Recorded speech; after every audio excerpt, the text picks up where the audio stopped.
You're about to listen to TADPOG. Tyler and Dave play old games. It's a comedy video game podcast.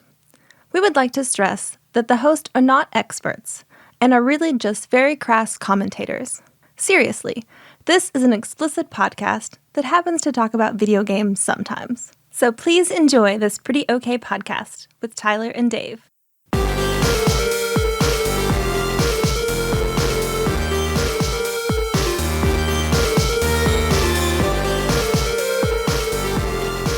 Hello, Internet, and welcome to it's podcast. It's a big deal. It's a big deal podcast today. Just putting it out there now. Very big deal. Very big deal. So very excited. It could sound very weird because we have a third microphone on, and sometimes when we turn that microphone on, it sounds bad. Shit should be fucked up. We should have checked it before. Oh, yeah. We should have played the audio back. We didn't. Nope. So sorry if it's bad, but it's probably fine. Yeah, you're right. It's probably fine. It's probably fine. But it's a big deal for two reasons. One, the biggest reason, we saw the hashtag, responded to it. So for the first time in... We saw the hashtag a year ago. And decided to respond to it. So for the light went out man. in the bat symbol. It was on for so fucking long. I mean, I don't... The last time, it had to have been years ago for a regular episode. It's the returning of hashtag more Miller fame. Shawn Miller. What's up, jerks? Miller of populist fame. Yeah. I Episode 11. Because I'm wondering if the Ready Player One episode. Did I do the Ready Player One episode? I thought you and Nikki did.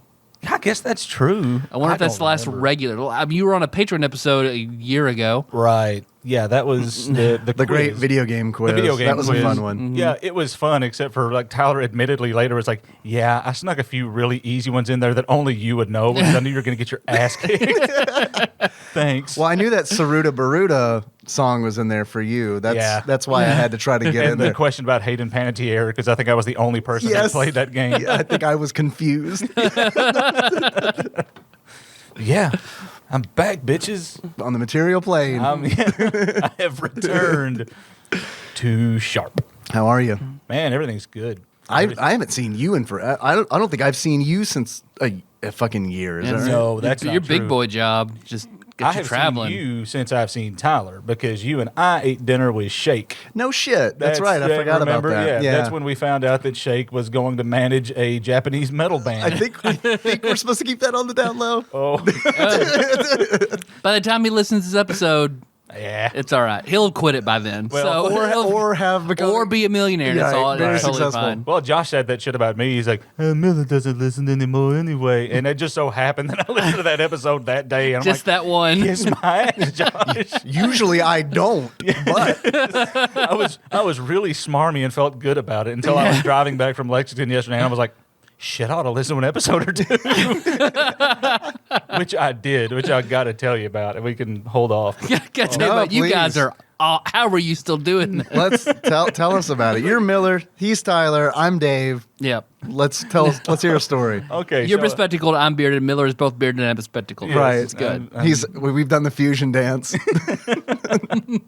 So I had a really long day yesterday. I was driving back from Lexington. And I was like, yeah, I mean, I have not listened to an episode. Listened to all the Call of Cthulhu because I was enamored with it. And I heard that some people didn't like it. And I got to tell you, a pox on you because that was awesome. I loved it. I binge listened to that over a 2-day period going back and forth to Cincinnati. But I hadn't listened. I was like, well, let's just pull up and see what they did lately. And I pulled up the very last episode, and I was like, okay, Honey Boo Boo's big day out. What the? Okay, yeah. That doesn't sound like my cup of tea. Whatever this is. So I listened to it, and the first thing that, of course, happens in the show is the box that you had received, which I picked up the letters here when I sat down and kind of laughed. From last episode, yes, the dumpster dive versus personal collection. Well, and so the Edgelord or Void Lord or whatever you were calling him, Lord, assuming it's a him. He'd disclose that in the letter. We're good. Okay. Well, he gave hints in the letter to what was going to be in the box, and you were being careful to read the letter before you started talking about the contents of the actual box. So he was like, I think I know you guys. I think I know what you like. And I'm like, okay. He said, some of this is from my personal collection. Some of it I found dumpster diving. Okay. Now, as Tyler probably remembers, I actually worked at the landfill, the local landfill for a while in the recycling center. I didn't know that. So, yeah. So I know what dumpster diving looks like. We used to have plenty of those folks come by. Boy, that's society's real shining stars. MVPs. And I'm trying to think of what he described as like, oh, I don't want to be associated with this, so don't tell anybody my name. And I'm like, okay. And don't worry, it's all been sanitized and cleaned. And I was like, this is a box of dildos. Like, everything that I'm being told right now leads me to believe that this is a box full of cock rings and dildos. I mean, why else were you sanitizing all this stuff? He said they're clean. Let's put them inside us. Let's put it to the test. We have a physician here in the studio. I'll let you know if we get sick. Right. Do I have hepatitis now? How about now? Dr. Mario, where are you? I put the Triceratops skeleton inside my ass. Do I have hepatitis now? No. When I got it out, damn it if it wasn't a T-Rex. I fell down, guys. I put it in disassembled. Damn, came out as a Triceratops.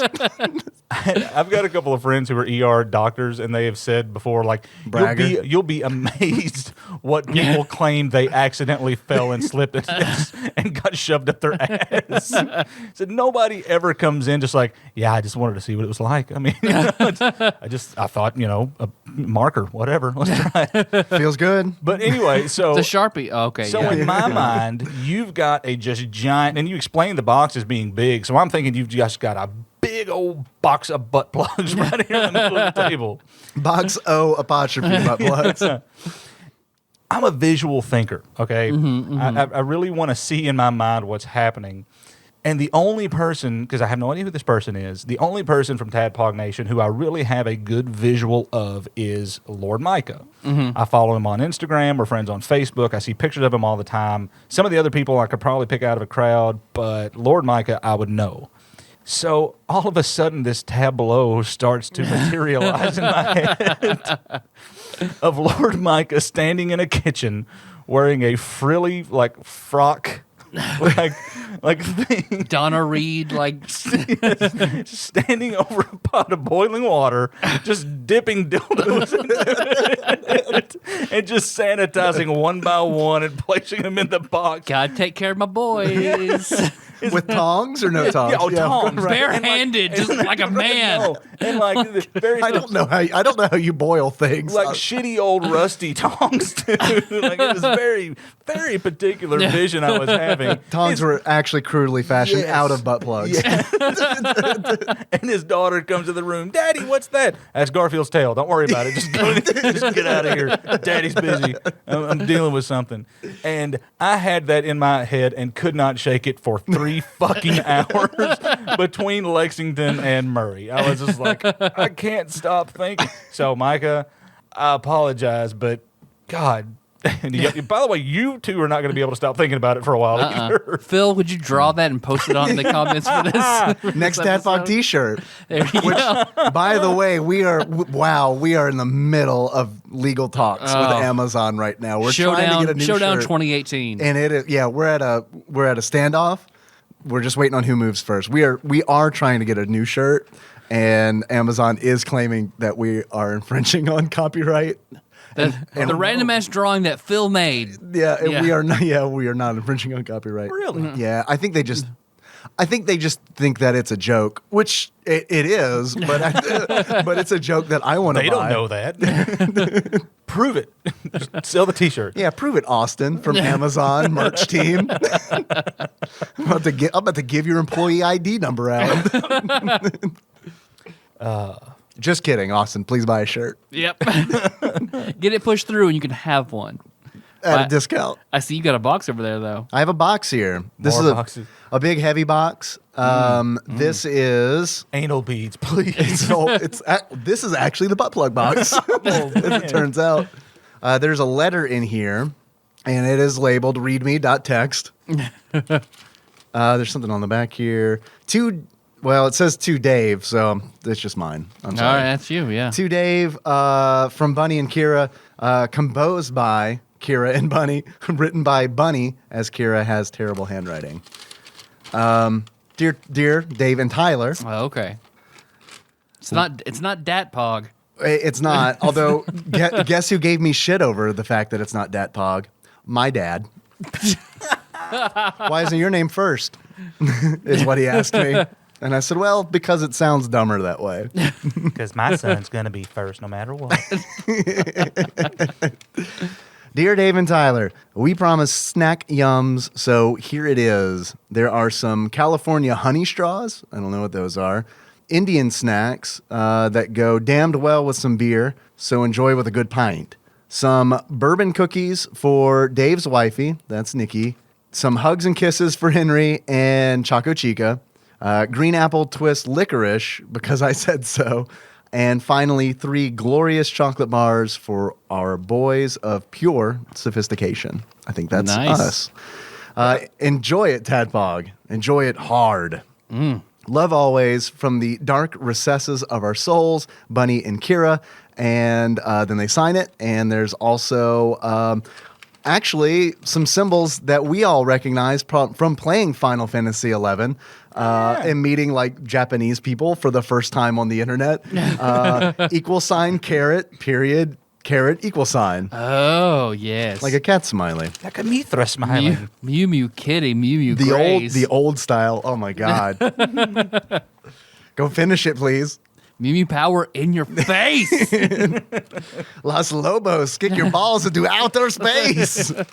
All right, so here are the Haldirams.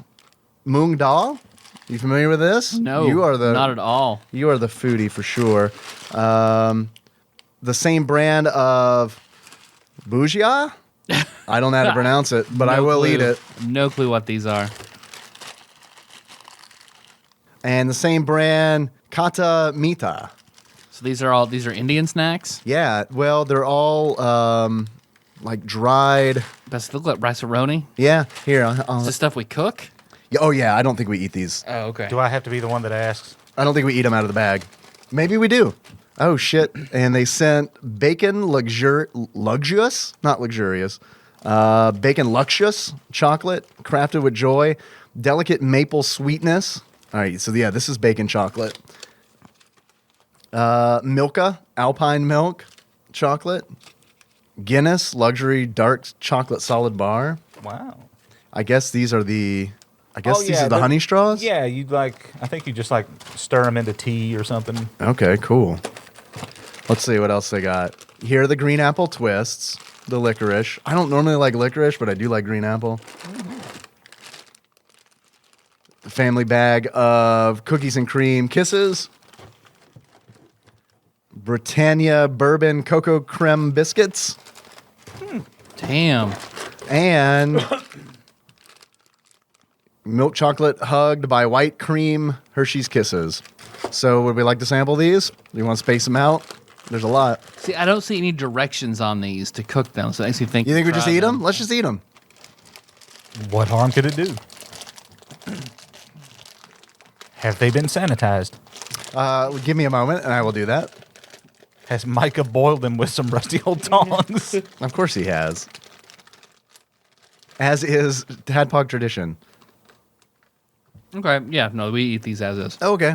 To me, they look like, like dried ramen. That's how they feel. The Moong Dal. The Moong Dal. It's good. It tastes like potato chips, just in a really small pellet. Yeah. Here's the. Oh, that's good. Mm-hmm. They're like sunflower seed size. That's good. That's what they remind me of, sunflower seeds. Yeah. The Bujia. That's different. It's good, but very different. Now, these are the ones that look like the ramen. And the Kahata Mita is what I'll open now. Oh, I like that. Yeah, these are very interesting. The Bujia is really good. Yeah. We're probably not pronouncing that right. Thanks for sharing. Oh, man, they're a little spicy. Yeah, That is got a little good. bit of a kick. Oh, that's nice. I like that. It's got a little bit of a curry flavor, too. I can't really Yeah. place it. And Kahata Mita, I like the last one better. There's some element in there I don't care for, but I like most of it. Kitty Mithra? Uh-huh. It's this sort of a curry taste, but there's also something tangy in there that I'm And the sweetness So too. on. There's something. It almost tastes like an herb that's raw. Yeah, that raw Blaze it. herb. But all three very interesting good snacks though. Thank you. Yes, thank you. What do you I've want to do never had next? anything like that before. No, me neither. I wonder if we can get them locally. Probably not. No, I doubt it. I'm going to try this bacon chocolate, Okay. which was the price tag is on here. It was pretty expensive, so I hope it's good. Yeah, for your sake, I hope it's good, Bunny and Kira. Catch. That was a bad throw. Sorry, I'm a mathlete, not an athlete. Looks interesting. Thank you. Oh Lord, I don't. Smells interesting. You don't want that much? Nah. All right. I'm banking on it being good, so I'm going to double up. Or you want more? I'm good. Here we Okay. go. This is a bacon chocolate. That's pretty good. That is good. That is really good. I'll save some for Choco Chico. Awesome. And Kenna's in there with her, so Yeah, that is really good. Something. It's got like a crispy in it. I guess it's bacon. Bacon and sea salt. It's just sea salt. Yeah. Here's an Alpine, a Milka Alpine milk bar. It looks like chocolate. This is a big box full of stuff. Damn. Thank you all for sending this. Yeah, it's a much softer texture. Crumbly almost. Okay. Also very good. That's smooth. Very smooth. It doesn't say it has caramel in it, but it sort of tastes like it. All right. That wasn't my favorite. I like the bacon better. I got a feeling this one's going to be the home run. The Guinness. Yeah. The Guinness dark chocolate. I'm a dark chocolate person just in general. And I like Guinness. I'm assuming you do as well. Yeah. Yeah.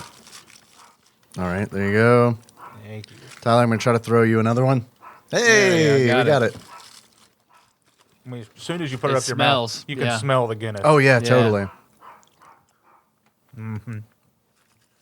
What do you think, Miller? I still think the bacon is my favorite. But I think the bacon's better. but- This is good. yeah. Thoughts, Tyler? I know you don't like Very beer that different. much.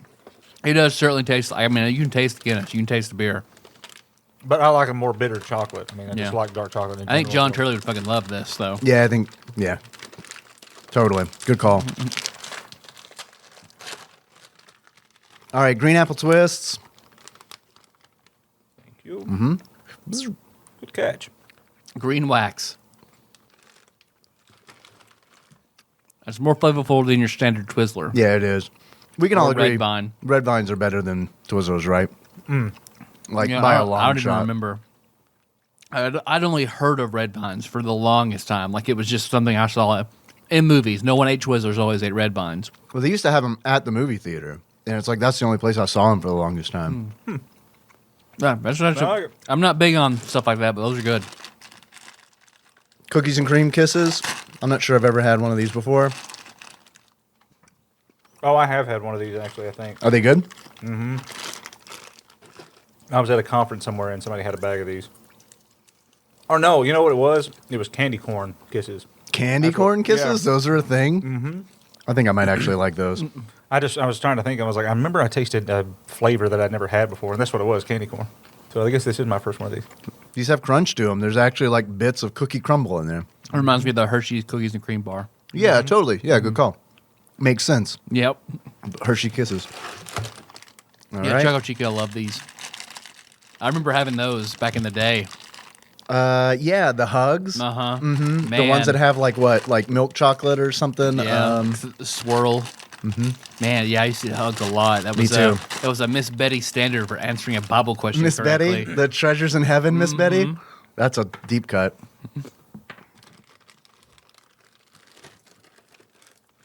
All right, trying the hugs for like the first time in literally Maybe it'll taste like 17 years. 1996. Yeah, really, no shit. Taste- I was worried they were going to change the formula or something. Yeah. Takes me back. Still good. We got one last thing to try, and these are the Britannia Bourbon Cocoa Creme Biscuits, or cream. I don't know. It's spelled with a K, so I just went with creme. Does it look fancy? Safe. It does look fancy. And it's also like, I figured like if King K. Rool had a chocolate biscuit, It would look like this, and he would definitely spell cream with a K. Crocodile cream. Crocodile KK. cream. Do not eat crocodile cream. If you're ever in a bathroom at a bar and some man asks if you want crocodile cream, Where do I get it? Through a dispenser in the bathroom. yeah, I'm not gonna say don't say no, but just think about your answer. Oh, so these are like little sandwich cracker cookie things. Looks pretty good. I think they're salted or something. I think it's sugar. Oh, sugar. Yeah, those are real good. Mm-hmm. These are super good. My favorite is the bougia. No, I think I'm with you. that's really good. All these dried snacks that I thought were things that you cooked, really good. Really, really good. Bunny, And a tasty box. Kira, thank you very much for the snacks. We will divvy them up as you have requested. Mm-hmm. Of course, we had to try all of them, though, on the show. Thanks for letting me try them. Yeah, dude, I'm glad you yeah. were here to try them. Hey, you guys. Hey, what's up? How about that Final Fantasy 11? What? Final Fantasy, never heard of it. Tell me more. Which one? 11? Surely they did not make that many. Don't you mean Final Fantasy 7? Now, wait a minute. It's called Final Fantasy. Why are there 11 of these things? Man, I never thought about that. There should be congressional investigations into this bullshit. Yeah. So I've done a lot of research in the Final Fantasy timeline, all right, that ties all of them together. Excellent. Yeah. Please. Nope. It involves the Black Mages. Yeah, true. They warped time and space. I mean, it would be that easy to like come up with a Final Fantasy timeline, right? Yeah, Because it's like you fight a god at the end of every game, so it's like, well, that's the god that linked them all together. Yeah, they're each a different Infinity Stone in the gauntlet of Nobuo Uematsu, so it's fine. Right? Have you investigated why some assholes continue to call Final Fantasy 3 Final Fantasy 6? Yes, to piss you off. Yeah. That is actually a legit reason in TADPOG Nation. We would have let go of it long ago. Yeah. Nope, I will not let that go. I've got a cartridge shitting on my shelf. Shitting on my shelf. On the cartridge, just shitting all over the place. It's mocking me. Miller's mad. If you called his name, it would stop, but you keep saying Final Fantasy 3, and it's like, not my name. Shit. Take off that name tag, motherfucker. It says Final Fantasy 3. You don't know its true name. That's the problem. But I think we all hold a common thread in the MMO. Or I guess, Dave, do you hear that? Do you have anything for? I do hear that. Yeah. It sounds like a boxcar full of tall dudes in front of pots with tongs, and they're just plunging butt plugs over and over into boiling water. A sound which, of course, ushers in a segment that we like to call Dave Reads from Wikipedia. Okay, now this is the part where I'm going to go ahead and pull the curtain back and say we are recording this 2 days after we recorded the last episode. A Bobo's Big Adventure. So I haven't done a lot of prep. Yep. So I haven't even read the Wikipedia article yet. So I don't know. Let's see. Let's see what happens. Final Fantasy XI, also known as Final Fantasy XI Online, is a massively multiplayer online role-playing game. Morg. As the millennials say, more. Developed and published by Square, later Square Enix, or Enix, if you're like me, and want to say it, I guess, not the right way. I think it's a fun Enix way. not right? I think it's Enix, but I still say Enix. I've never known it as anything but Enix. Or Squeenix. as I've Squeenix, seen yeah, I people do say. like Squeenix. I like Squeenix quite a bit. It actually sounds like a goblin name. Like if I could make a goblin character in Final Fantasy XI, I would name him Squeenix. I bet if we looked hard enough, we could find one. Probably. They published it as part of the Final Fantasy series.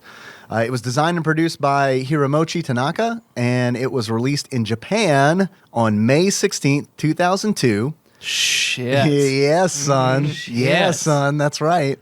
And then versions for the PlayStation 2 and Microsoft Windows-based personal computers in November of that year. It was the first MMORPG to offer cross-platform play between PlayStation 2 and PC. personal computer. It was also the Xbox Thank you for 360's. clearing that up. You're welcome. It was also the Xbox 360's first morgue. All versions of the game require a monthly subscription to play. It goes on, but I feel like I'm ready for a conversation about this game. Yeah. Because I think that's where the fun of this is going to come, from all that and not a Wikipedia article. I will say there is nothing but PC platforms anymore. Yeah, they You can just no longer play it on PlayStation. they closed that down not too long ago, wasn't it? It was pretty kind of about recent. a year ago, Yeah. I think, was when they started the port over. But This game is one every time I mention it, never fails. It never fails. Anytime I mention Final Fantasy XI, it never fucking fails. And it's probably going to be a comment on Facebook when we post this episode. They're closing the servers down this year. I hear that like every time I mention like Final Fantasy XI, and like every time I fucking buy it, hook, line, and sinker, I'm like getting on Google. Are the Final Fantasy XI servers shutting down? And what I find, no answers. I just find people speculating that they're gonna. It's like page after page after page of people just saying they're gonna shut the servers down this year. And it's like I look at the date and it's like 2016. yeah, It's the video game version of Saturday Night Dead. This season's the worst. They're canceling it. Right. Until they bring Will Ferrell back to Final Fantasy, I'm not playing. and it will not die. I mean, you can tell when you play. Like I was showing you guys some areas, and Tyler was like, "God, it looks dead." I'm like, "Yeah, there's nobody there." Sometimes they go to other areas, but even when we went to the area where people should be, it was like, not really. You still play this game, Miller? Yes, I've got it loaded up, sitting next to me right now. That I didn't know. Well, I'm delighted that you still do. I stopped playing it for a very long time. I lost my keylogger. Back up a little bit. I started playing. I will never forget the day I started playing this game. What happened? The night before, I had a huge party thrown at my house because me and my ex-girlfriend had broke up. Well, my girlfriend at the time, we broke up, and she was now my ex-girlfriend. We loved her. Yes. I didn't know her that well. I'm sure she was lovely, and you were the asshole of the relationship. All my friends across, everybody that I'm friends with came up to me after and were like, yeah, we didn't really like her anyway. I'm like, it's good to know now. But If she were Magic the Gathering type, she would be blue, which is your control Control. deck. Yeah. Miller, did she control your deck? no. Well, No, it was everywhere. Fuck that. so after, It was a black deck by the time I was done with it. I don't understand what you're talking about. Well, I'll see you there. It's fine. Nerds. So let's talk about this video game. Nerds. I've been playing this 2002 game, and it's 2018. Hold on. I think Kira and Bunny actually sent nerds. Let me rummage through this box. Sweet. So the day after the party, I'm just hung over, and I'm like, what do I do now? Because now I don't have a girlfriend or anything to do. I'm just going to go to Tyler's. I mean, that's where I spend most of my time when she's not working anyway. And I go over there and plop down, and Josh had started playing that game at some point. Tyler had been playing it a long time, and I was like... he was playing as Percival, right? Yes. Josh was, yeah. Josh was. Yes. Which I remember only because of the main character, Ready Player One. Yeah. When I found out that was the name of his avatar, I immediately thought of Josh Nance of Uniracers fame character from Final Fantasy XI. Yeah. I remember his account number because he let me take over. I wish I could remember mine. But I still can't. Again, this is there's a lot to this, but I just sat down and he was like, yeah, I'm not really playing it anyway. You can just take my account and stop paying for it. And I was like, all right, cool. Solid Josh voice. And months later, I'm still sitting with my eyes, like my eyelids stapled open, staring at the computer. Like They were puffy and swollen open. I haven't left Tyler's apartment in months. Like I'm just sitting in my own sweat and filth, and I'm like, And cat fur. yes. You were allergic when you started. When you left, you were no longer allergic. What's great is I remember every time I go over to Tyler's house, I knew you were going to be there. Because I didn't have a computer at the time, or I didn't have one that had Final Fantasy loaded, and I wanted to be over there hanging out anyway. So I was like, I'm just going to sit here on this couch and play. Yeah. And there will always be at least two other people in the room playing with me. So whatever. Yeah, because that was whenever myself, Josh, and Meg lived together in that apartment in Murray, and I had And Miller, and essentially. Miller basically, And Dave Page. because it was one side of the wall was my computer. The other side of my shitty orange chair on a coffee table was Miller with his computer. In the back was Meg's computer desk, where she hardly ever played at that point, but her computer was back there. So the three of us just constantly played. I dropped out of school that final semester because I knew I was going to culinary school, but I talked to my mom. I was like, I'm going to drop out early. I just want to relax. I just wanted to play Final Fantasy nonstop. You didn't lie to her. That is relaxing. 4 months. That's when I started taking Ambien, because that's what Wow, you started taking Ambien way back then. Because it fucked up my sleep schedule beyond all repair. Final Fantasy did? Yeah. No way. Because that was whenever I would just stay up all night and play it, and then I couldn't sleep.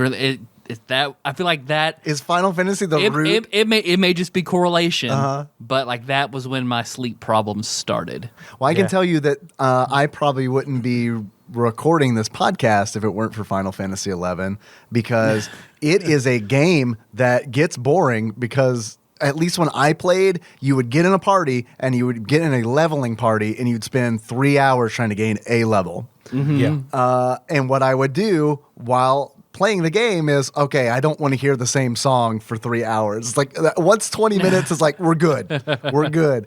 And I would just listen to podcasts. And that's like how I became introduced to podcasts, was by playing this game. And it's like, I can't watch Pulp Fiction for the 200th time. Yeah. I only own that and Reservoir Dogs on DVD. So I only own the College Kid Starter Kit. right, yeah.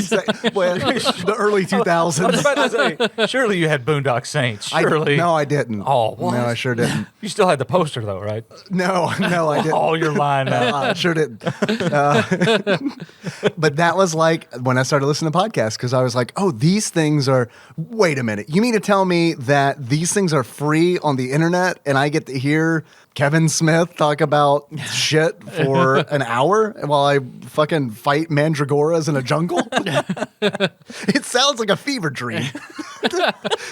Like one day I'm going to be talking to my grandchild and be like, I remember, you don't know Kevin Smith, but he was a director. He made movies about cum, and I would listen to him for hours. Like Peter North? No, not quite, but yes. Now, I didn't have 2 monitors at the time, mind you, so I wasn't able to watch Monsters of Cock and play Final Fantasy XI at the same time. So I would listen to these things called podcasts. I used to record one. Would you like to listen to it? Looking back at the whole thing, I mean, just the amount of time, because Tyler played the game for a couple of years, but of that time, he was only probably actually playing the game 20% of the time. Why do you say that? Because he was fucking fishing the entire time. That's playing the game, though, right? I mean, sort of, but it's like the episode of South Park where he gets addicted to Guitar Hero and they go and get like meth madness or whatever, where you're just chasing the dragon around. Yeah, I forgot about that's that. Tyler just like, he's doing the same thing, just puffy eyes, just fish. Left, right, left, fish, enter. You fished, Right, man. enter. You fished for sure. Well, see, that's because, let me give you some background first. I was so adamantly against this game at first. I was just like, to me, Final Fantasy were only on consoles, and anything else was fucking ridiculous. It is weird to have a Final Fantasy game on PC. Even still, I think we're going to see Steam sales. It's like, but I don't know if they really belong on there, especially Final Fantasy VII, because it's essentially the PC port. Which is the worst. Which is garbage. Because I remember trying to play that I remember because I was like 14 years old, and it's like, God, I want to play this Final Fantasy VII game, but I don't have a fucking PlayStation. I know. I'll buy this Windows version. And it was unfucking playable, because there was a point of the game where it was like, it would just crash. It would just keep crashing. And it was just like, I don't know if there's a fix for this. And I would go online. I'll put that in air quotes, because online was a very different place then. And Quote, online. Unquote. And then it is essentially just a bunch of people on the internet shrugging, and then a few people saying, "Why didn't you just buy this on the PlayStation?" Did you check the BIOS? What? I just want to fight Sephiroth, dog. I don't want to be checking BIOS. But I was so against it. I mean, Ashley Shake will still remind me. Like, remember when you said that you would never, ever, ever, you swore to God you would never play Final Fantasy 11 ever? You don't get any heavenly treasures. Uh-uh. You swore to God and you broke that promise. I was so against it, and until like you started playing Dave, and I was like, okay, well, Dave's playing. I'll play with Dave. I remember the day you came over to my apartment, which was above a barbershop, which then became your house, your fraternity's house, I believe, Miller. Oh yeah, over there. Yeah. We bought it and then tore it down. and Leveled built it. another house. I was done with it. No, that's good. But we actually evicted people out of there who left some very interesting things in spray paint on the wall. oh, what did they spray paint? Can't repeat it? Well, I mean, on this show, sure. They were just like, fuck you, frat boy, piece of shit. Yeah, just stuff like that. Oh, that was me, actually. I did that. No, it wasn't me. I was, like I said, completely fine with it because it's a bummer that I can't like drive by and be like, yeah, I remember living there. But on the other hand, it's like, I mean, the fucking world goes on. Right. Is it the first place you and Nikki officially lived together in? No, it's just actually the third place we officially lived together in. We have lived together for a very long time. But I remember the first time I showed you this game over at that apartment because we were crammed in because the upstairs above the barber, we lived in an attic, essentially. Yeah. Nikki and I lived in an attic, and I liked it a lot. I probably wouldn't anymore. But like as a 20-year-old, it's like, this is fucking awesome. I have to like crouch down to walk everywhere. This is great. Man, I being an adult is rad. Everybody lived in an apartment like that at some point because I had the one you probably remember. The barn. The barn, yeah. It was the second story of They had a barn. urinal. The bathroom had a urinal in it. Sumo wrestler wallpaper and a urinal. Naked women, like naked Japanese women wallpaper. The shower and toilet were in a separate little room, and it had like saloon doors you had to walk through to get to that part. It was sort of a studio, so the bedroom / kitchen had a big like bar. I like sort of a studio and an ice maker. I hope that's what the ad said in the paper. One bedroom, sort of a studio. Saloon doors and ice maker included. The front door was industrial pane glass. I counted at one point, and there were 23 electrical outlets. It must have been an office of some kind, but the pièce de résistance was the orange shag carpet. Oh, nice. Yeah. And it was, and I lived in that motherfucker for a year and never vacuumed. So I like that apartment though. I never saw it. It was great until I moved out. Sean McElwain was helping me move out. And Of Contra hardcore fame. yes. There you go. All that was left in the house was a pile of clothes that had been underneath my bed. I go to pick them up, walk to the front door. As I'm going down the stairs, I look down, and a wee little family of brown recluse spiders just come crawling out of the cracks. And I pissed my pants, Yeah. dropped the clothes, and somewhere there is a Tommy Hilfiger shirt just like rotting away in the woods near Murray. Tadpog Quest. Yeah. Whoever can retrieve the brown recluse infested Tommy Hilfiger shirt, return it to us first. Inherits the podcast. Yeah. But yeah, 'cause I remember I had my computer wouldn't really run it. Remember, we had to completely wipe it, and basically it was just a Final Fantasy 11 machine that would bring over to your house, Dave. We'd sit in that side room where you had your computer set up. Yep. That was just, I remember, small bed with like no sheets or like anything on it, just like bed. Eternally smelled like cat piss. Eternally. Like, oh God. It was just like, it was the worst. It was our cat. And it was just like, that's the cat that, I may have told this story in the show before. I can't remember. That was Nikki's cat that she brought with her. Cheetos. Orange cat. This motherfucker peed on everything. Everything. And he, not only that, if he was a sweet cat, it'd be like, all right, he does pee on everything, but he's kind of a good dude, so it's not a big deal. But he was an asshole. He was mean to not just me, but Nikki too, and he was mean to a little black cat we got, Pinkerton. I loved Pinkerton. Yeah, Pinkerton was an amazing cat. She was sweet. So I got fed up with Cheeto's shit one day because one of the things he would always do is just stand by the door and meow. And he was an indoor cat. We only have indoor cats because I don't want my cats to die. But one day, I can't remember, he had peed on the bed right in front of me and ran to the door and started meowing. And I just opened the door and I said, "You want to go? Go, fucker." And he ran out the house. We never saw him again. We never saw that fucking cat again. He didn't like you guys. He did not like us. And That's why he was so mean. He was just like, "I just want you to set me free." what blows my mind is I can't imagine right now as a 36-year-old man explaining to my wife why I booted her cat out of the house. But at that age, I had no problem being like, "Your cat was an asshole, so he's gone now." Well, even when you told her, wasn't she like, Yeah, she was not. I mean, she wasn't torn up about it. The cat was that fucking bad. Because I just remember I'd walk in to that room, piss bed, Right. your computer desk Dripping. with a lavender ashtray Oh. full, like looked like a hedgehog sculpture, just full to the brim of cigarette butts. You lean back in a black chair, keyboard in your lap, smoking a cigarette, Final Fantasy 11, where I would set up my computer and play right beside you, just under this fog of cigarette smoke. Small window in the corner Yes. of blinds where Cheetos would get up in that window, and he was so fat you would just see fat rolls in between every of the Venetian blinds, where he just crammed himself in there and looked out the window, and we would sit there and play Final Fantasy 11 for hours A and long hours time. and hours. A very long time. You know what's fucked up? I had more nostalgia thinking about that lavender ashtray than I did about that fucking cat. I literally had a moment where it's like, I wonder where that ashtray is now. That ashtray followed us through like 5 fucking moves. I remember iconically of it being like beside your computer in like every house that I'd come to visit you at. Yep. Well, I guess I got to start up again.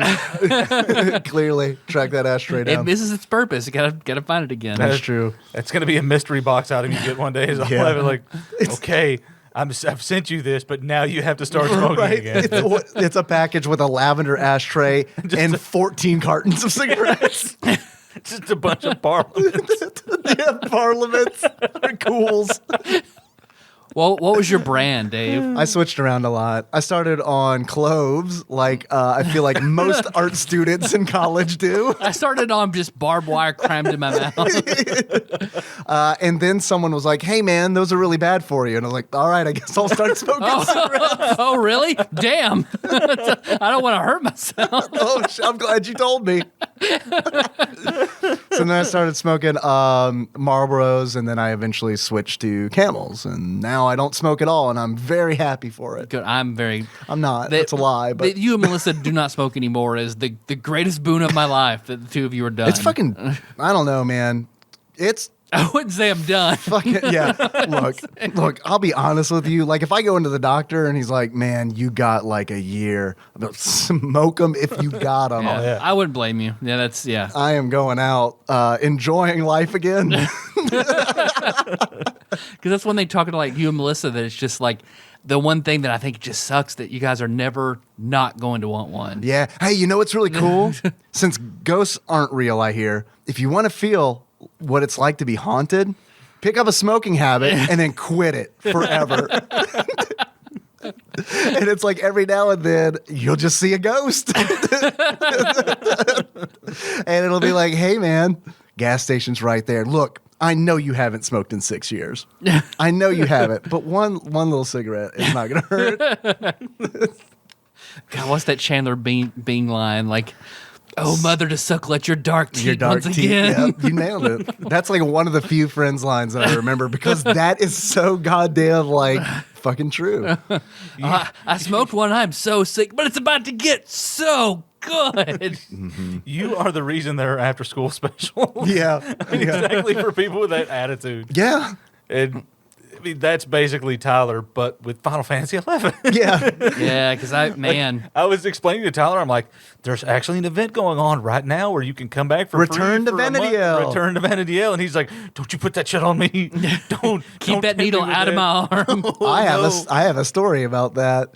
because I wanted to stream this game on Twitch because I normally do that for games we talk about. And I was like, oh, there's an event right now. I can get back on for free and play for free. And then I was like, all right, I'm going to do it. And they're like, what's your play online ID? And I'm like, oh, fuck, I don't know. I guess I better look at the help. And then I was reminded how absolutely horrible the fucking everything about play online is. It is so counter. It is every bit of it. You have to have draconian. Because they've got play online, and then you had to port it over to Square Enix. So you have to have a play online and a Square Enix ID. And passwords for both, and then you may have put a password on your play online like pop-up thing, like your whatever the hell it's called, like a security fob thing. No. You also have to have that. But Oh boy! But for your play online account has to have its own personal security, and then each account has security attached to it. Their security is ridiculous. It is ridiculous, and the site, dude. Like I went to the Play Online site, and it is like. They did not change that design in 16 years. And it's like, it is just like, the reason I know that is because it was designed for such a low resolution. When I went to the webpage, essentially the site on my large monitor is one strip. Like, I mean, it is like 500 pixels wide and it's just like straight down the screen. And it's like, I guess I gotta like squint and read this. I just remember that John Mulaney bit in his latest Netflix special. I haven't seen it. I spend most of my time online convincing robots that I'm not a robot. That dude is really funny. God, I love John Mulaney. He is really funny, but I never want to like him. Because I'm like, you are too charming and good looking and come from a wealthy family for me to like. You are to everything I want to be for me to like you. Yeah, I'm sorry. I realize it's never going to happen for me, so I have to hate you. You can still come from a wealthy family. Don't count that out. Right?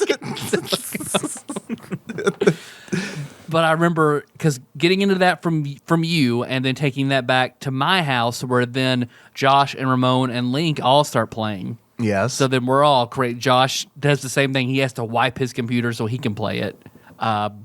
We play in that house for a while, and then I feel like it really picks up whenever we moved out of that house into the apartment with me and Meg and Josh. Van Freeman Arms. Yep, and that was the beginning of the end, really, because that started my. And I think I mentioned it. I've talked about it a long time ago on the show. Like I played Final Fantasy XI exclusively. You mentioned it several times. I mean, consoles died to me. All other forms of video games or entertainment just fucking evaporated. And I solely played this game for like 5 years. That's the objective of MMOs, man. Yeah, I mean, I missed like a generation of gaming. That's it. Well, that was with me with World of Warcraft, essentially. Yeah. Like when I was in Lexington, Nikki and I played World of Warcraft for like 3 years. And I realized I got off light because a lot of people have played for a much longer time than that. But I mean, that was the only thing I played. So it's like I missed like the last half of the Xbox 360, essentially.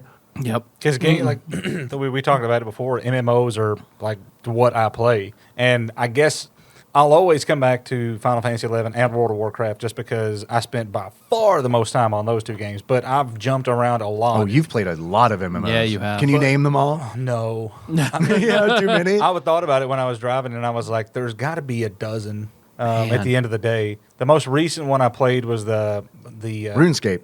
No, it's a Korean game. It's like Black Desert Online. No, that you're into some obscure shit. Yeah, I played that for a while.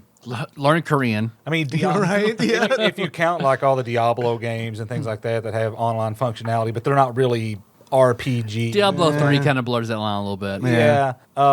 But I played the recent Conan in the beta, the open world floppy dongs. Yeah. I mean, you played the old one too. I remember when that first came out. And you were so fucking pissed. It breaks my heart to hear you say old because it's like, yeah, I'm like that's my immediate thought was that's not old. Oh fuck, that is an old one. I remember bringing my desktop computer to Sean's house over on Farmer Street behind the old Barbershop that I lived in. and setting my PC up and playing Age of Conan when it first came out because I'd gotten the $80 box edition and it was just riddled with issues for the first 3 months and I can't do anything.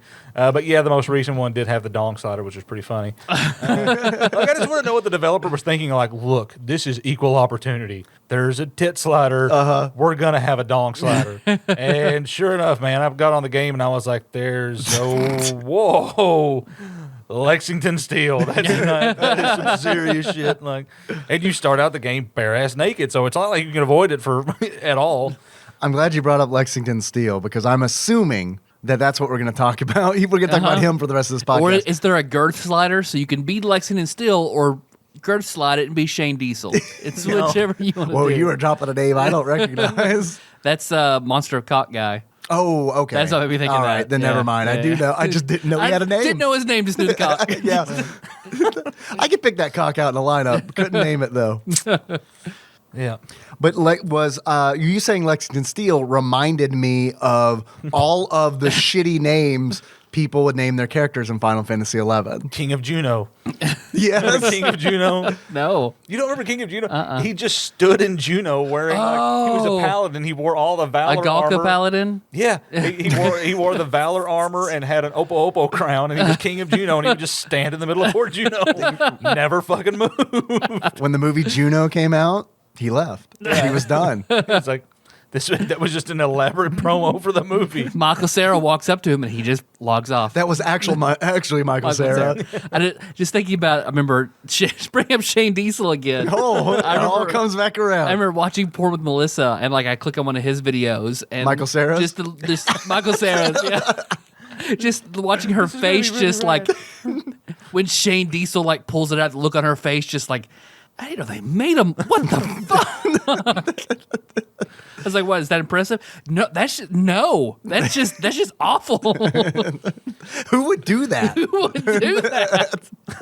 Why would you do that to somebody? There are people that have not that there's somebody that's been he pulls his pants down and you're like, no, that will ruin my fucking career. Yeah. I'm not doing it. I'm too young. Way. Yeah. James, you should have known better. What the hell are you thinking? I want my manager on the phone. Get me out of here. I might do porn, but I also might want to have kids one day. So no.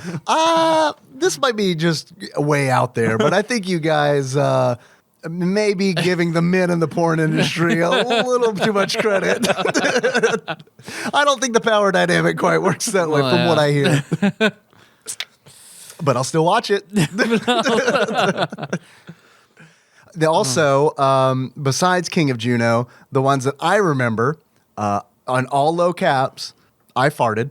I don't know if you guys remember I farted. The fucking Red Mage Bard. I'll never in my life Taru. Oh man, because I'm fucking in Kufum Island, finally have a party together. Oh, we found a healer. All right, cool. And then I see him run up and join the party. Just fucking, I farted. And I'm just like, I don't know why it fucking pissed me off so much. Because his name sucks. And I think he would also have this emote, because I would see him all the time too. He would have this emote because it's an MMO and you could program macros where it's you hit the F5 key and then a macro plays, and he would have this emote that says, I farted, brushes up against you and farts. And that was he would constantly use that.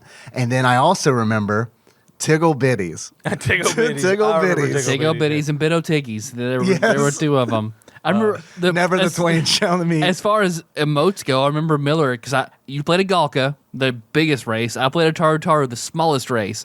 No matter where we were, if we were in a party, I would just see you run up and then emotes Machista, who was your character, and I was Melf. Yeah. Machista holds Melf down and farts in his mouth. Every time you ran up to me. Let's talk about the races. I mean, you had to spend so much time doing nothing, waiting for a party. What is it? How do you entertain yourself? Yeah. Well, because that was the way to level in the game. You had to, once you were level 15. Yeah, you went to Valkyrie Dunes. And you got a party in the dunes. And you got a party. And that, if you didn't do that for the longest time, that was the only way to level, right? Yeah. I mean, the back in the day, when y'all were playing or when Tyler was still playing, the only probably 2 jobs that could solo were Beastmaster and Summoner. Yeah. Oh, I didn't know job. Summoner could solo. Red Mage could kinda. Red Mage, like if you were a Red Mage Ninja. Dragoon could kinda, but not much. Yeah, Beastmaster was the only job really And geared it was for it. super slow. It could be done, but it was just super, super, super slow. Well, not only that, but like the way the experience system and the leveling system worked, there was always inherent risk in you going out to level. Just to get to the spot where the camp was, yeah. But not only that, like not only like tactically, like yeah, you got to find a good spot and you got to get to it and not get killed by enemies that are way too powerful than you, but also the penalty. You're like every time you would go out to level, you ran the risk of dying. And every time you died, you would lose experience. And if you A lost ton of experience. if you lost enough experience, you would level down, motherfucker. Like, I mean, it was just like Nothing's worse than that brutal. fucking sound effect. That then- level down. And then the party you're going to meet, they're going to be like, well, you're too low level to join us now. So. right. Yep. Sorry. Or if you had gear, like you would just change out gear for that level, you die. All you can't wear your gear to get back. You're naked. If you Yeah. if you got a raise, if you could make somebody a white mage or a red mage or You got whatever, some they of could it come back. out. You got some back. The higher the raise, the more you got back. But finding a raise, and you only had an hour. If it counted down an hour, no matter what, you despawn. You lost that XP. Yes, and I'm glad you said you had an hour because it's like this game, as much as I loved it, I really did. I loved this game, but and I'm sure it's different now. We kind of talked a little bit, but like back when we played it when it first came out, this game had zero respect for the player's time. Like, zero. If you wanted to get your ass to somewhere in the world, you had to fucking walk there until you were like, what, level 30 where you could get a chocobo? Level 20, you could Okay. get the cocoa. But even then, you have to go all the way to Juneau, which is a dangerous walk in itself. Yes. You had to get from, and if you're coming from Windhurst, you've got to get all the way to Tarongi Canyon, Boobaroo Peninsula, Mahara. Take a fucking ship. A ferry. Wait, Yeah. wait 20 minutes for the ship. Get on the ship. Hope be that on the that ship for 20 doesn't get minutes. attacked by a kraken. Yeah, Yeah. and pirates and all that other shit that would just kill you while you're on the boat. Yep. So next thing you know, you spawn dead in the city you were trying to go to. Level down. If no one raises you, you go back to Back your to starting your- point yep. on the other side of the world. Yep. Yep. Because God. I mean, yeah, and the amount of time and the first job. So, do you want to talk? I mean, you mentioned talking about the races. So I do want to talk about the races. We can talk about the races and jobs because I mean that's a pretty focal Yes. point. Yeah, well, white people, first of all. Right, let's talk about the white Let's people. talk about white people. They're in the game. They're called Humes, aka humans. I don't know why they couldn't just call them humans. Well, why do they call elves Elvon? Yeah, I don't what know. the hell's the point? So you got humans, elves, Elvon. But the elves aren't like stereotypical like Tolkien elves. They're like statuesque and Yeah, like they're they're like- not good at ranged combat. Is that right? Well, I mean, I guess they could. They have low dexterity, but they have high hit points and high strength, but high mind. They're the second hardiest like of the races, And that's behind Gulka. that's weird to me for elves to be like, hardy and yeah. stuff. Don't think like wood elves, Think- Right. Like wild elves. Yeah, I mean that's all a little, the 3.5 D&D players out there will know what we're talking about. So you got those. You got Galkas, which we mentioned. You played Yeah. Miller as Machista, just which are just huge, like human. it's a mountain. It's a hairy mountain. Human-like. They're sort of furry looking and dark gray, and yeah, It's like, kind of like if Wolverine and the Hulk fucked and had a baby. sort of. It kind of looks like that. Sort of. Highest hit points, highest like their natural tanks, Natural but tanks. the lowest magic Yeah. points for the race. Mithra, which are the cat girls, and they are, well, in the lore there are males, but But they don't. They're can't rare play and they as don't one. adventure. Yeah. And there's no female Gulkas either. right. I forgot to mention that. No. And then the Tarus, which I felt like got all the hate in the game because they Except are. from the Japanese. Yeah, well, that's true. The Japanese players loved playing Tarus as well as you, Tyler, and me. Yep. Because I initially wanted to play as Black Mage. And I was like, well, I want my Black Mage to look like a Black Mage from Final Fantasy games. So I'm going to go with that tiny looking dude. And that's what they are. They're just tiny. They look like children, essentially. Yeah. And Lowest hit points, highest magic of any race. Yeah. and is that it? Am I missing Yeah, anything? that's all the races. That's it. And then, so one of the coolest things I think about this game was the job system. Yes. And I feel like I haven't played as many MMOs as you have, Miller, but like as far as like I know, like this is kind of a unique It's system. pretty uncommon. I think I've run across one or two games maybe that had something similar. Like the Secret World had a thing where you could basically jump back and forth and be different jobs based on whatever weapon you're carrying. And I know Final Fantasy 15 does it, but that's kind of like a successor to Final Fantasy 11, right? You mean 14? Yeah, 14. I'm sorry. Yeah. 14, A Realm Reborn, and the one before Yeah. that. Yeah, they do the same thing. And what's funny is the races are exactly the same, but name different things. Right, and that drives me crazy. I have no idea why. Because it's like, I've played 15, and it's like, I've played a Gauka, and I refuse to call it whatever they call it in 14. Right. It's a fucking Gauka. But yeah, essentially, if you haven't played it, you can, whatever job you want to play on that given day, you just go change your job, put on different gear, and start leveling that, doing whatever. From 1 to 99. When Tyler played, the level cap was 75, but now it's 99, and you can just jump back and forth. Whereas in like World of Warcraft, if you want to level a cleric, you got to make a cleric. Make an alternate character. Or a yeah. priest, rather. Yeah. If you want to level, whatever, a hunter, you got to, and you'll have 10 different characters on one server just Right. to have all the jobs. You just need one dude on Final Fantasy, and you can just jump back and forth. So it is I think it's much more fun because you can focus on that one guy. But some people may not like that. And then there are like starting jobs, and based on, because you got your standard stuff. At least when I played, you had like white mage. Red mage, black mage, thief, monk, warrior. Okay, so there's your standard. Has that changed? Have they added? Okay, so you still got your 6 standard classes, and then once you reach a certain level, which I think it's like 30, right? You can go on a quest to unlock advanced jobs. Yes, and each job has its own quest. Right, Oh and man, I forgot about that. Shit. Oh, yeah? Oh man. because it's like the advanced jobs. We were talking about Beastmaster earlier. Yep. That's one of the advanced jobs. Blue Mage, advanced job. Paladin, advanced job. Dark Knight, advanced job. And yeah, each one of these would have quests. And I remember God, specifically. fucking Summoner. Oh yeah, Man. Summoner's an advanced job, I and it just had a opened it nasty up the other quest. day, and God, I was like, please God, fire weather somewhere. Please God, fire weather somewhere. Yeah. And if you actually go to Vana'clock or whatever, it'll tell you it's going to be more likely to be on certain days. It's more likely to be on Fire's Day. So you just got to wait for Fire's Day to come around, and it gives you 6 places where it could happen, and just teleport from one to the other. Yeah, because the end. We didn't talk the about end the game weird calendar. ass. Yeah, but- we didn't talk about the weird ass days. Because Tyler, please. Because instead of Monday, Tuesday, Wednesday, there's the element day. So Fire's Day, Dark's Day, Ice Day, Wednesday, Lightning's Day. Lightning's Day. There's 8 of them. Yeah.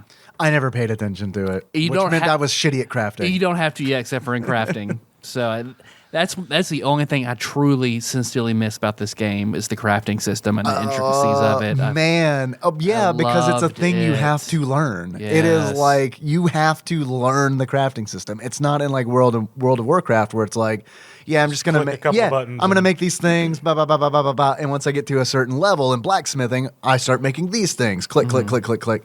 And fucking Final Fantasy 11, it was like, Tyler, you did a lot more crafting than Because me. like when you craft, because of course there are several different skills that you can.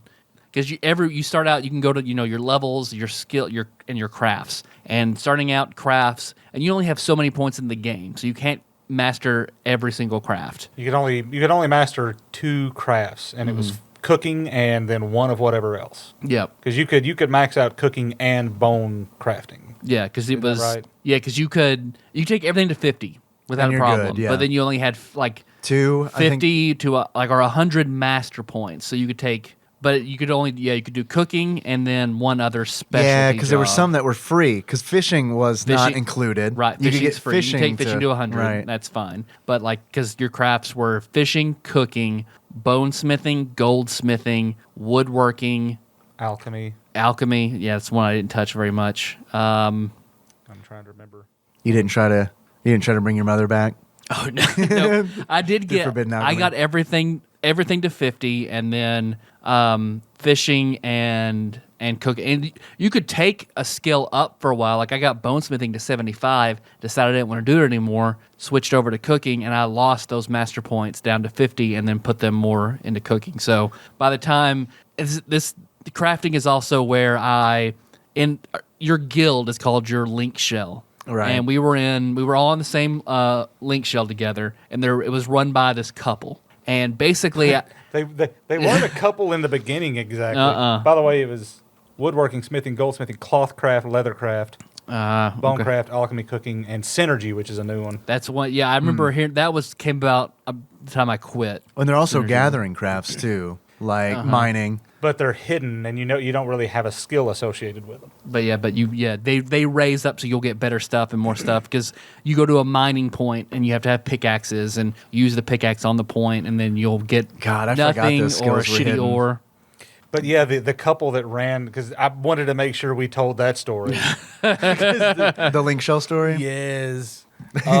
This was an odd motley crew of folks, and the leader was this like older, but like on the high end of middle ages, if I remember correctly.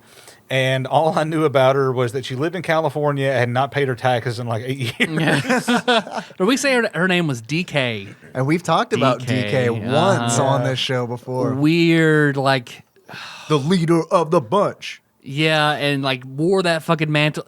She quote unquote, she unquote. Reminded me she was sort of like Dolores Umbridge. I'm gonna throw her in that, and like this strict power to her head, sort of nice as far as she kind of wanted to be. Like was not a good leader. Was not a person. I didn't like her. The one thing I remembered about her was she mained white mage, right? And I remember her insisting that she was going to melee combat. Like I mean, that was like.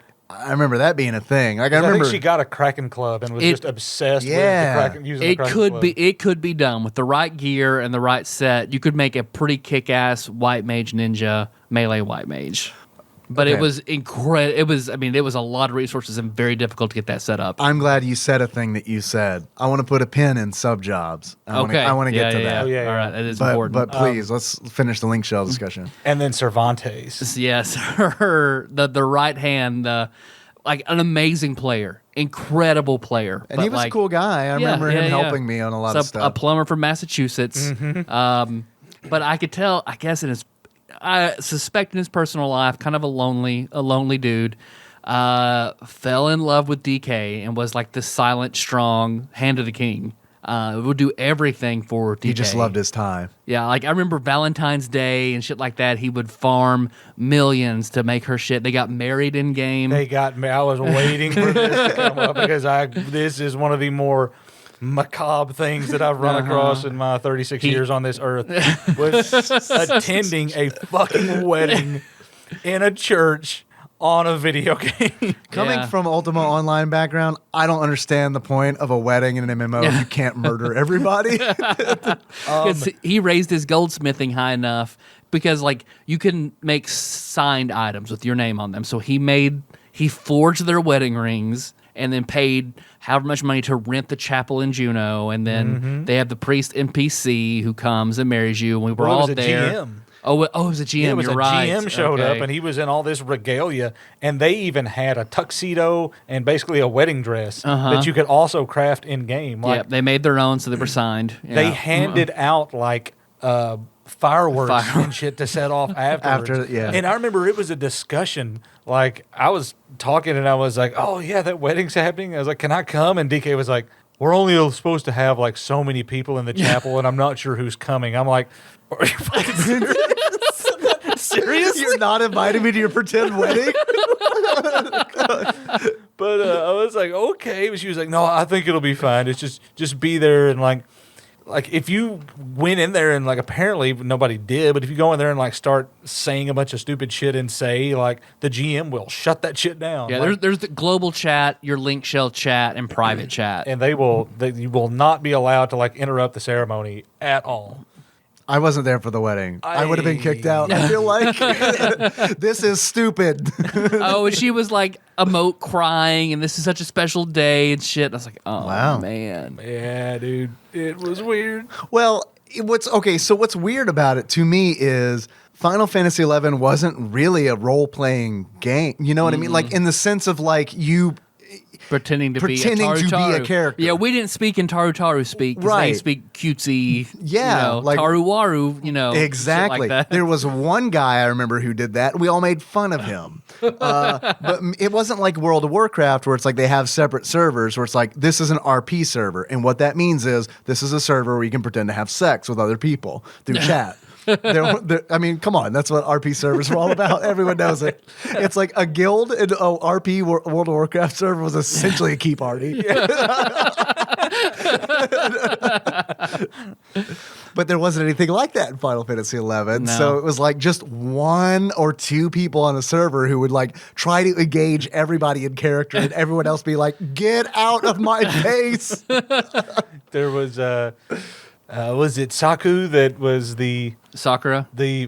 Melvon? It was What is because this? It made sense. There were manthras, like there were guys who would play Mithra because Right. The cat Mithras are only girls. Yeah. But he, for some reason, had to run a female Elvon. Like you couldn't run a male Mithra, but Sakura Senyo. He could have damn well run a male Elvon, but he just liked looking at a redheaded woman. So Nah, I don't think there's anything wrong with that, right? Sakura was a decent dude. I mean, Yeah. I don't even know Sakura. I guess. I quit like way before you guys quit. Yeah. So it's like I missed this wedding. I missed everything. Honestly, like I straight up probably wouldn't have quit as early as I did, but I did not like the Link Shell as much as you guys did. I mean, yeah. Like- I could put up with DK better than most, but man, she was awful. Like I remember at one point thinking, everyone in here is an elitist asshole except for the people I know personally. Oh, I remember Kevin Link was in love with DK. I remember that shit now. Like he would always have like hour-long private conversations with her, and he would talk about how he was gonna fly over and meet her and marry. Like, Oh my Link, God. Link, I hope you're fucking listening to this. He's definitely listening. He's been listening again. So hey, Link, remember that time you were in love with that middle-aged quote unquote woman? Because turns out we found out after years and years of DK and Cervantes and this whole big thing. DK had Actually, Donkey Kong. DK The whole this whole fucking time. DK was like, it was her name. So, her name was like Donna Kaylee or some shit like that. So DK, Donna K. Bobo. Donna K. that she had her daughter played with her, and I think her daughter eventually one day told Cervantes like, DK's not a woman. By the way, sorry. And it was just like, But you married her, lol. yeah, it was a years long super grift where I know Cervantes was just a good dude who thought he'd found somebody that was nice that he cared about online.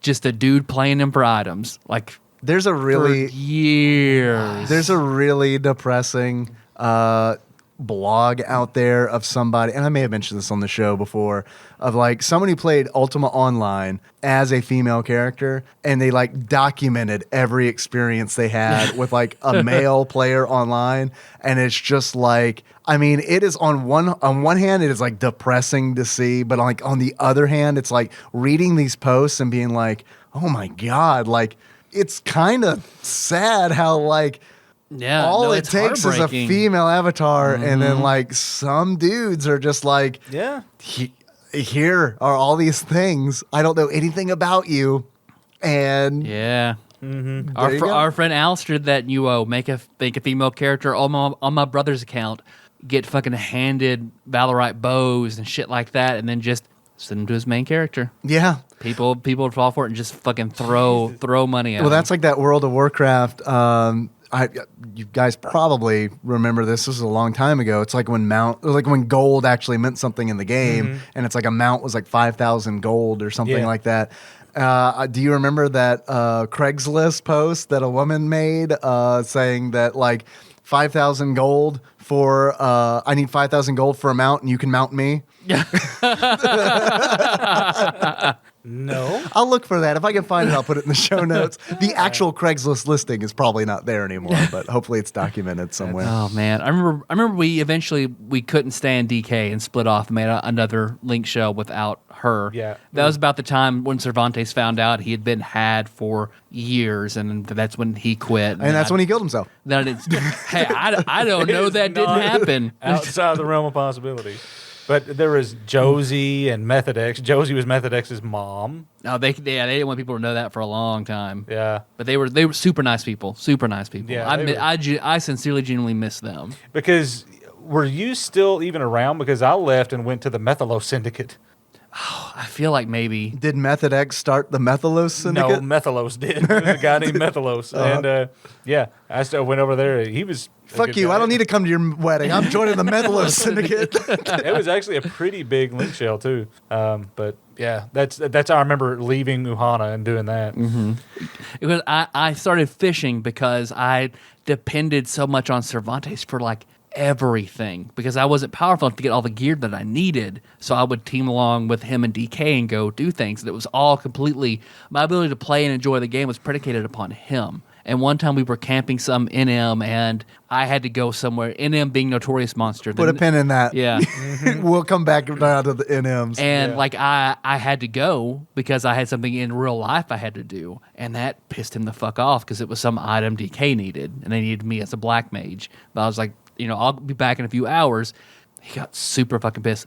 He didn't talk to me for like a month. And like for that month, I couldn't fucking do anything. So you started fishing. So I was like, how can I make tons of money and play this game by myself? I'm gonna fish. And it worked. I got fucking super rich off fishing and cooking. That's what I'm going to do on the Twitch stream. Need him anymore. Just 5 hours of fishing. He eventually apologized to me and said, I took that too far. I'm sorry. Well, I was like, no, cool. Lesson learned though, man. Fuck that shit. Yeah, I remember like big fights breaking out.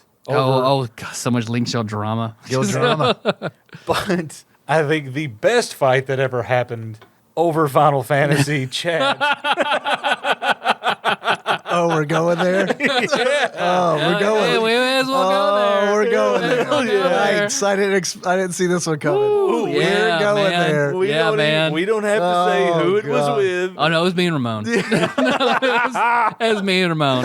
That was Tyler just goes on a rage. Oh, I'm man. gonna fucking kick your ass. Oh, yeah. Here's this little Taru like, fuck you. Yeah. These are all things that Tyler is saying to me in party chat.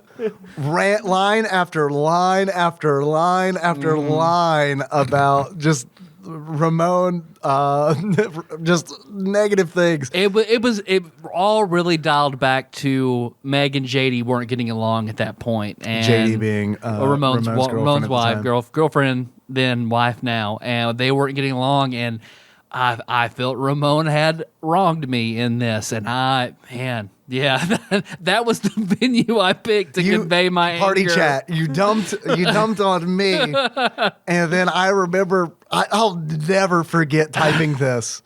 He's in party chat. Because you didn't know that he was in party chat. Yeah, I not because we were waiting for him or something. Yes, and then so like I didn't see his name appear in the party, and you've just been venting to me. Yeah, then that turned into a line of private chats where it's just like we could have fucking called each other. Y'all not speaking to each other for a couple of years. Yeah. Like, yeah, because I was so like, oh yeah. I mean, it is hard to push me to that level of anger, but man, I was maxed out. You were maxed as my out. Taru Black Mage. Melf was yelling at. We all named ourselves. We had a party of the D&D iconic wizards. Right. I was Mordenkainen. I was Melf. Miller, were you in that? Or did you make somebody? So. Josh was Drawmage. Did I make Big B? I think Ramon was Big B, actually. Ramon was Big B. Ramon was Big B. Brandon was Evered. God, I forgot Brandon even fucking played the game. Yeah. I did. I'm not surprised by that. That's He's the kind of guy that just shows up like, yeah, I'll play this for a while. What should my name be? Evered? That sounds fucking ridiculous, but all right, sure. I'm glad you censored. I about went to what Brandon actually said. But that is like one of those where it's like, because Brandon played Final Fantasy XI, it gave us a fucking phrase. I think it was Brandon Miller. You may It was what somebody said to Brandon. Someone said to Brandon, because Brandon was so fucking new and green and bad at this game, and it's like just so bad at this game, and it's like the way Brandon operates is he's just gonna get in there and he's gonna try to do the thing. Yep. He's gonna try to do the thing, and it's because he's not familiar with it, he's gonna fail. That's just and he's gonna keep doing the thing until he succeeds. But someone he fucking failed, and I will never forget him telling me, "Yeah, man, I was playing that game, and someone called me rank 1 child Galka." Because you could auto translate words between English and Japanese. Oh, yes, right. And that's why there weren't many insults you could convey from a Japanese character to an English character. So rank 1, all in translated text.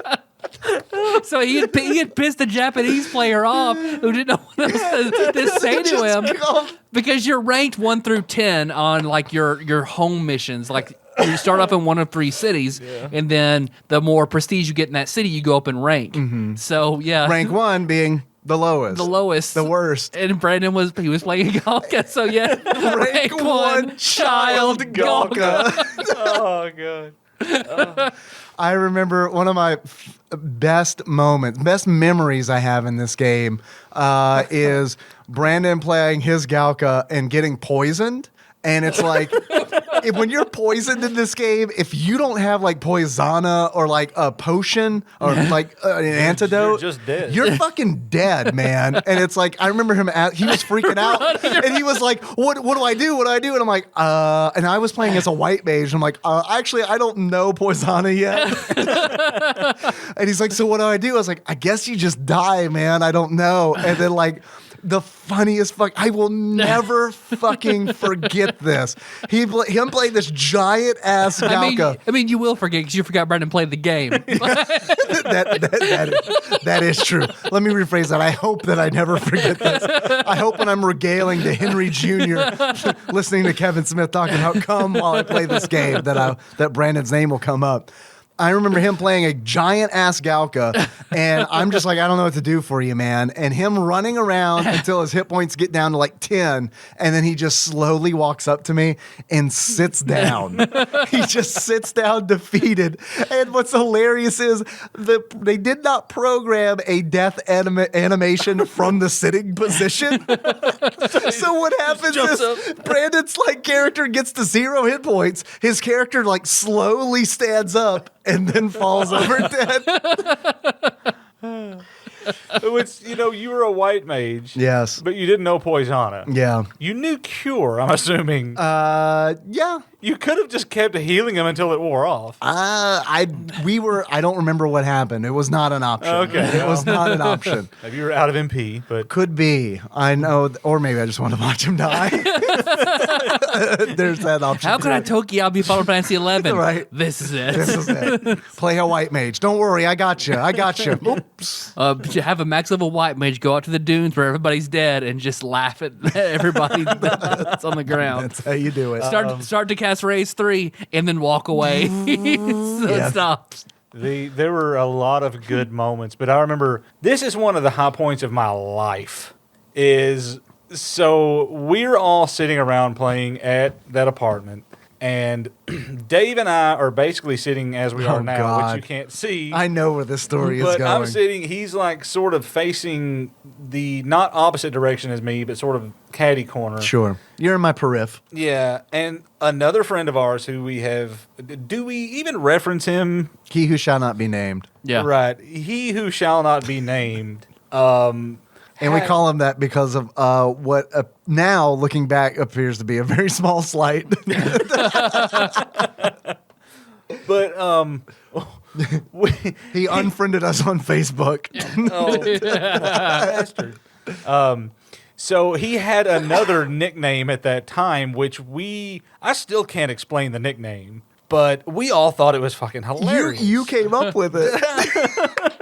You came up with it. You had sent Dave an emoticon. No, well, that's what happened. But when we started calling him Crooked Face, and his last name started with a P. You got so mad at him one night over D&D, it just came out. You were like, fuck you, and fuck you, crooked face mate.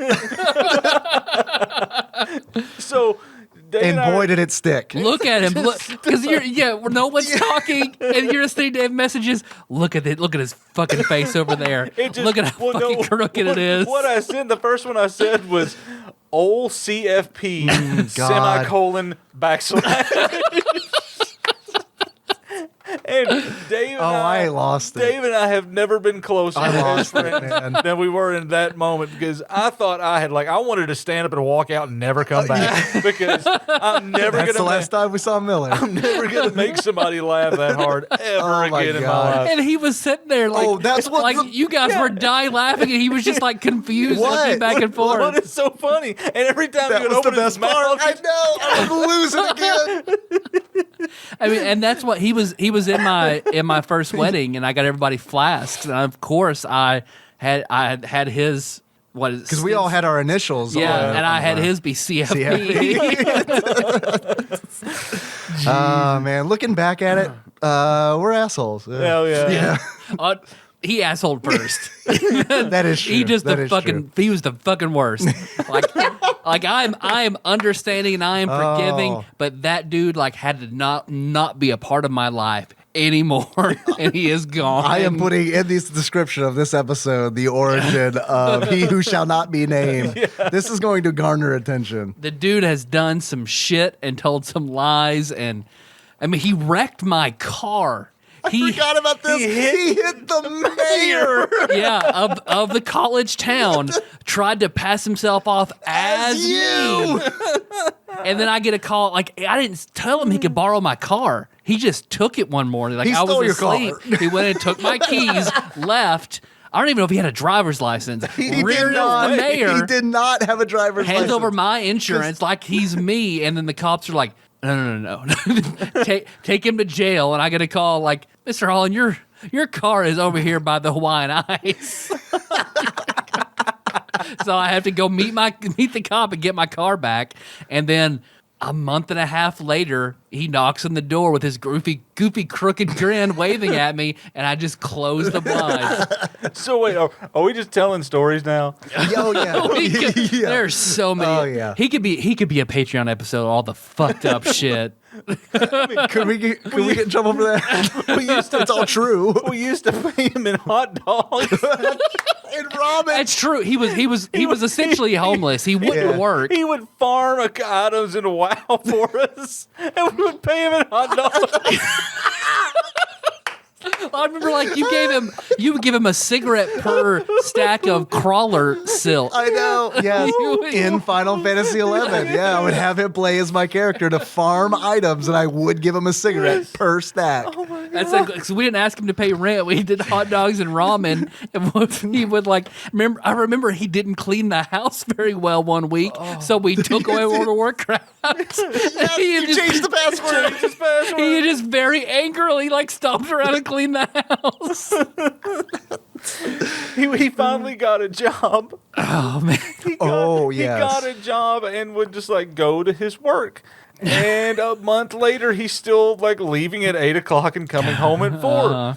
This goes on for what, like 2 to 3 months? Oh, a long time. Yeah. Before we find out he had gotten fired after the first 2 weeks, and he was just disappearing. He would just park his car there and then go somewhere. He didn't want people to know he'd got fired, so he would go, and several times he would go to the gas station that he had been fired from. And just sit. He would sit and smoke cigarettes. Oh man! He got fired for what, playing Coheed and Cambria over the radio over the intercom system, and they would curse, and his boss heard him and fired him. That's the story we heard.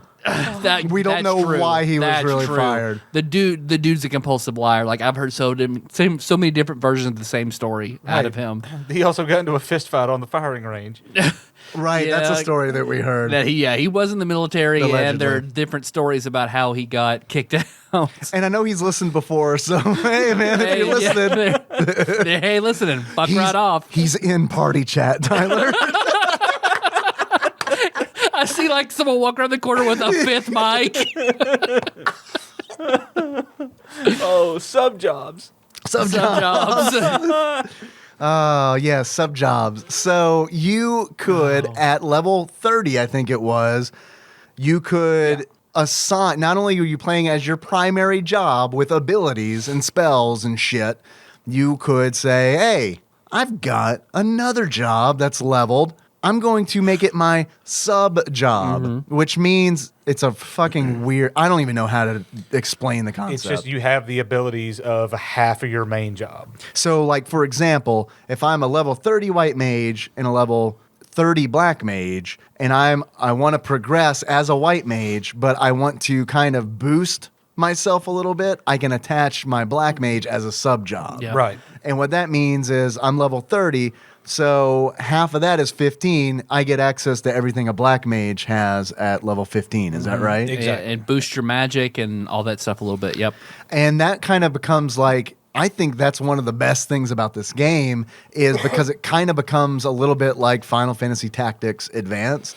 Because your sub job really makes every job a little unique. Like you can mix and match. Right. You can sub red mage to a melee later on and do the end spells where you've got like in thunder. So each time you hit, it's doing thunder damage. Right. You can do ninja where you've got shadows and you've got dual wield and all this. I mean, any number. Ninja. The job that did things that Square did not intend for it to do. Not at all. Yeah, people, because Final Fantasy had a serious lack of tanks. Yeah, so people it was had to warrior, make shit essentially, work. and paladin. Warrior and then eventually Paladin. And it just wasn't enough. You always needed tanks. There's not enough to go around. So people found a way to make ninja work. And it worked really well. Yes. And I don't Square Enix was not happy about it, but it balanced out the game a little bit, so they kind of decided to leave it. Because ninjas had a spell that they could cast, which essentially made a shadow version of themselves. I mean, not really. You don't see it graphically, but It's just an automatic miss for like 3 times. right. And it's like you could tank that way if you were good, and you could even like ninja was a very popular sub job, wasn't it? For that fact, But between dual wield and that, it was the standard sub job for any melee class. yeah. And before Dancer, I mean, there was nothing else. Dancer's what really, I kind of got back into the game when Dancer came out because finally it felt like you could kind of solo the game. And they also like kind of curved the experience a little bit then too, where it was kind of easier to level. Yeah. Is what the first jobs that came out, like the big expansion, were Blue Mage, Dancer, and Corsair. Well, actually, wasn't it COP? Chains of Promethea, COP and thought CFP. Damn, we're never going to get away from that. Didn't Samurai and Ninja come out you're right. by themselves in either I think it was Chains It was of Rise Promethea. of the Xylart or whatever, the very first expansion. Okay. How many expansions does this fucking game have? bunch. Like 16? I mean, it's a shitload, It has like isn't it? 5 standalone expansions and 6 what you would call Mini packs or whatever? Yeah, Cool. add-ons. That's a lot. 3 Abyssia add-ons, the Crystalline Prophecy, Mughal Coup d'etat, and Shantotto expansion or Ascension were all add-ons. I wish they would add, I know they're never going to do it, but I wish they would add Beastmaster to Final Fantasy XIV. Because if they did, Beastmaster and Blue Mage, if they added those 2 jobs to Final Fantasy XIV, I would never think about 11 again. Yeah. But because it's like Beastmaster is like the only way to play Beastmaster is essentially to play Final Fantasy XI. I pine to play that class because that class was like Beastmaster was a lot of fun. it was fun and it was also challenging, and it's like the risk is all on you. You know, it's like if you, because the whole idea of the job is you charm a beast and have it fight other beasts. Yeah, but see, it's the solo job. That's it, and it's like the rewards were great, but also when shit fucked up, it was 100% your fault. Because if your monster, depending on like your charisma and your stats and everything like that, is how strong the monster is, how long the charm lasts. So I mean, In the middle of a fight, it could de-charm, and now And they're then both attacking both you. fuck you Yeah. up. Yep. But it's like it cut through all that bullshit of the Valkyrie Dunes party where it's like somebody dies and then what do you do for the next 15 minutes? Argue over whose fault it was. Like, I mean, that is like a tradition of the Dunes. Why'd you not do this? Why'd you not provoke it whenever? Yeah. Yep. Yeah, but I will tell you that one bad thing about that is that now charming beasts is just not done. Really? How do You you get jug pets, and Oh, yeah. jug pets. They're like one-use items or Yeah. that summon a beast. I made a lot of money making those too with cooking. Yeah. You would summon a unique monster that it doesn't come uncharmed. The whole time you okay. have it. Can you heal? Bless you. You only have it for like 30 minutes, let's say, and then Okay. it despawns or it dies. You can heal it with pet food. Pet but food, I forgot They're about just pet not food. as they're not as strong as traditional monsters. Okay. So no one charms monsters anymore? Yeah, just use It's jug just pets. kind of pointless. Yeah. Gotcha. And the higher end jug pets are insanely powerful. But that I'm sure they're expensive too. A little bit, but not just crazy. It can be expensive, but like I said, I mean, you were seeing how I was playing the game a while ago and just ripping through shit. Like, Yeah. I might have used a total of 14 jug pets from 1 to 99. Because Oh, I've got my shit. Beastmaster at 99, and I might have used, a dozen, 14, 15, something like that. So- Because it goes that fast. Is the game insanely easy now or like It's insanely easy to get to level 99. Once you Okay. get to level 99, shit starts getting like you legitimately need a group again. Okay. You need to have people to help you farm if you want to get like good in-game equipment. If you're fine like me just having your basic level 119 and just doing your own thing, then that's completely possible. But if you want to do these things like Omen and Vagary and Delve, are these raids or dungeons? I don't or know, what 'cause I haven't done 'em. Okay. but it's in-game content. yes, okay. yes, yeah. Ambuscade, which you can technically do solo, but most people will group for it. You want to have better gear. Okay. And you've got to do those things to get better gear, and you need more people because the trusts magic, which is a new thing for anybody that hadn't played it, like you can call your own NPCs who form your own party. They're good, but they won't carry you through really, really tough stuff. Okay. I remember when I played, you could summon an NPC. Yes. And they were not a badass. Your Link, your Pearl partner or whatever that's Yeah. called. Yeah. I don't know. I haven't done that. I might ought to do that. That's something I can do in my spare time. Might be fun. Level up your pearl partner. Yeah. That would be kind of cool. But 50 tangents ago, crafting. Oh, yeah. Crafting. Back to crafting. Once you would pick Back your to crafting face page. yeah your skill, and then and you would also elemental crystals are what the game is also. Monsters drop them. You fight elementals that drop tons of them. But they Right. only drop them when you have Sanction or Signet. a spell that you get I had from your town a game. I needed a post-it note, and I had a post-it note on my Get monitor Signet. that said "Get Signet." Yep. Because it would never fail. I'd fucking leave town to go farm materials and not get Signet cast on me by the fucking crystal or whatever. The Gate Guard. Thank you. The only thing that was Gate good, Guard. once you beat like all your rank 10 missions, you got an item that you could use to signet on yourself. But Right. that was, Up until that was always then, a long way going. Yes. Yep. And From I the gate remember guards. so many times leaving town, getting geared up, getting food to eat to boost my Boost your stats. stats, yep. Getting all my new gear from the auction house, which by the way, auction house was a new one for me, so that was a huge deal. Mm-hmm. Having a game that like had a fucking auction house where I could like look shit up and buy shit instead of like buying them from vendors or making them myself. Amazing. Like that was when I first started playing this game, blew my fucking mind. I was like, I can just buy anything that people post here. But I remember gearing Anything up. but the really, really, really good stuff. Right. Yes. Yeah, right. I remember gearing up at the auction house, getting food, getting all my buffs, leaving town, spending maybe 30 minutes, 45 minutes outside of town, killing shit, and all of a sudden realizing, man, I haven't been getting a lot of crystals. And then open up my inventory. Oh, I haven't gotten any fucking crystals. Oh, it's because I forgot to have Signet cast on me. Fuck. All right. I just wasted this time. But anyway, I'm sorry. I went on a tangent. Yeah, and depending on like certain crafts use more of a certain type of crystal than others, but each crystal has an effect. Because like fire crystals, you'll use a lot in cooking, use a lot in smithing. Because you'll say burn. You know, a fire crystal burns anything. A wind crystal cuts. A lightning crystal Like splits. fuses it splits the other way. Splits. Okay.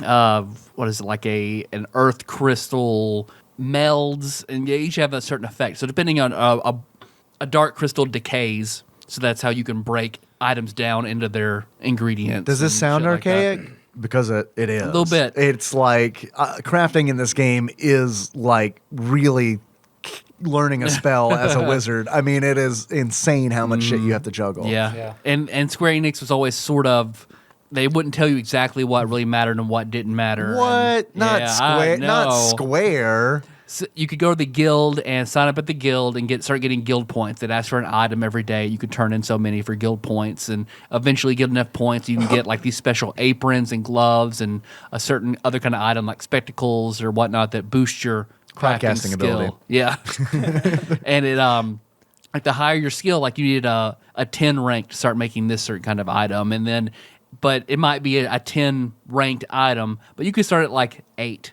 and then start trying to get to That's how you that. get those good gains, right? Yeah. So yeah, the harder it is, to a certain point, like too high, and you're just gonna keep failing. And it's kind of like wasting Ultima your Online in materials. that regard. Yeah, like if I needed something like if I was doing cooking, I would need distilled water, eggs, flour, and something else to make an item, and I could make it. I might, if I succeed within a window, get a 0.1 skill up, and I have the item, or I fuck up, it breaks, I lose all the little items that have gone into it. So then you have to pick. But you didn't necessarily lose every one of them. You always Yeah. lost the crystal, but you might Sometimes keep you might, the yeah. water. It might not. Yeah. And it started getting weird where it's like you had to face certain directions on certain days. For invisible phases. powers. Moon phases. God damn, I forgot moon phases were in this right. fucking Moon game. phases, yeah. So you had to factor in because each of the God damn it. cardinal direction had an element tied Fuck to this. it. So you would get like a hidden things were easier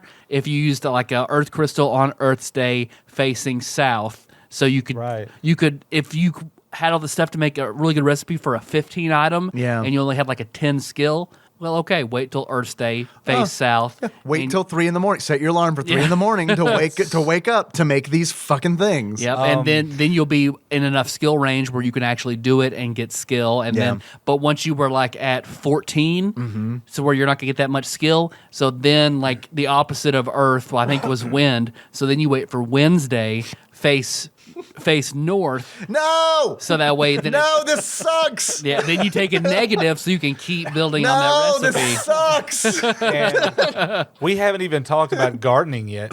Oh my god! Oh, fucking gardening! Oh my Jesus god! Christ. We haven't even So, talked about mog houses yet. Tyler had an gardening. entire mule, which mule is like your little alternate character that you send stuff to. An entire Just mule to pack shit. dedicated for Holding your shit. His name was Green Thumb. I remember he was his gardener, and you would have to have certain kinds of pots in your mog house, and you would have to plant it with a certain kind of seed.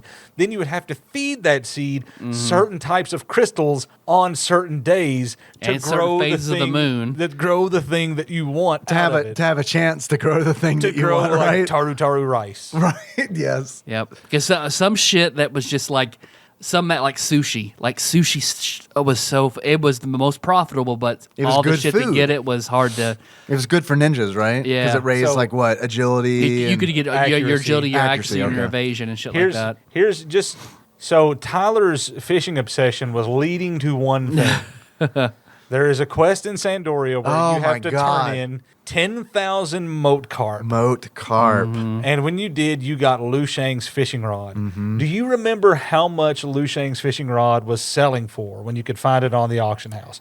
When you could find A it on the auction house. shitload. Yeah. Not many people wanted to undertake that quest, but it shitload. was if you wanted to be a professional fisher in that game, it was essential you got that. Do rod. you have any clue how much it actually cost? Because I've got it pulled up here. Okay, how much back then? I want Back to say then, it was like millions, 10 millions million. upon Like it was millions. like it was a lot of gil.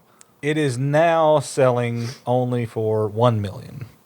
But the more odd thing about it is since last month around this time, they have been sold 11 times. Whoa. And there are once you go 6 through all that, you don't want to get rid of it. There are 6 on the auction house right now on this low population server. Wow.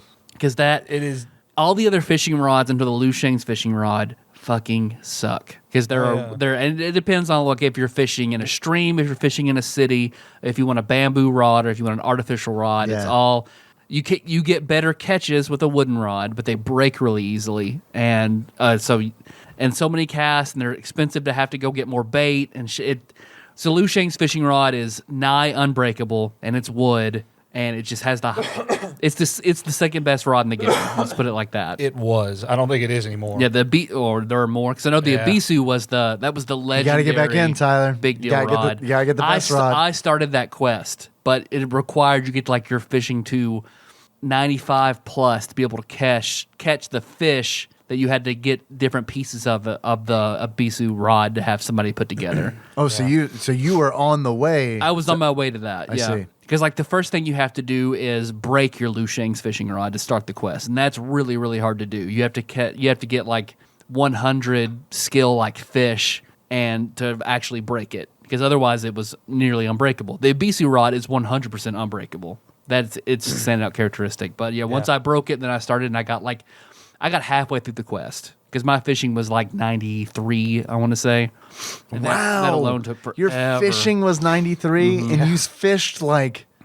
How many seasons of Everyone Loves Raymond did you watch? All of them. Like, I mean, that was what you would do, right? That's why you own so many DVDs. 6 or 7 times over. Of shows, right? Is because you would watch all these DVDs of sitcoms.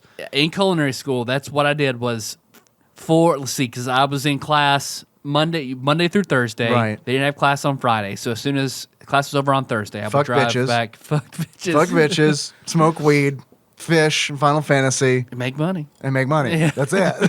Fake money. So I would pack up my desktop, drive back, and I would still fish like all weekend at home because you could only catch like 256 fish in a day. And then you would get fatigued. Yeah, and then your catch rate would go so low it's not even worth it. So I could only turn in 256 moat carp a day, and that alone took a few hours. Yeah. So I made sure I got my 256 in every single day. Good Lord. To get close to that. Did you count them and shit? 10,000. Yeah, I counted the stacks. You know, Okay. you had to have 12 stacks of 12 in a 12. stack, yeah. And then turn those in. And then sometimes I would go, they were fairly expensive to buy a stack. Sometimes if I had extra money that day, I would go buy a few stacks and turn those in. It's about 10K a stack, if I remember And it right. took me, Yeah. it took me 2 or 3 semesters, I think, at Sullivan, fishing, catching my limit every single day, 7 days a Good week. Lord. I would be in school for 8 hours, sleep for 8 hours, play Final Fantasy for 8 hours, Monday through Thursday. I remember getting excited when I saw a stack of moat carp for $3K one day. $3K! Yeah. Big deal. It's a big day. I didn't get a Lu Shang's rod. The thing is, Gil is basically useless in the game at this point. The game's like 16 years old. I would imagine it is totally useless. I've been playing for 3 months, and I'm sitting on 10 million Gil, and I've probably pissed away that much just on crap that I didn't actually need. Like And, what? Like just like, Well, like fireworks for weddings? like upgrading some relic armor that I, instead of going and farming the shit, I was just okay. like, I don't feel like it. I'll Sure. just buy it because money is so easy to come by. It didn't used to be. No. When I played, Well, it and was really hard to come and by. it's still not easy to come by when you're starting out. Like when I started out playing the game again, I started fresh. I didn't get Machista back. I've got all Melf's information somewhere. I've got like 2 I don't have other- that security token, though. So I do. Oh, all I've right. got your security token.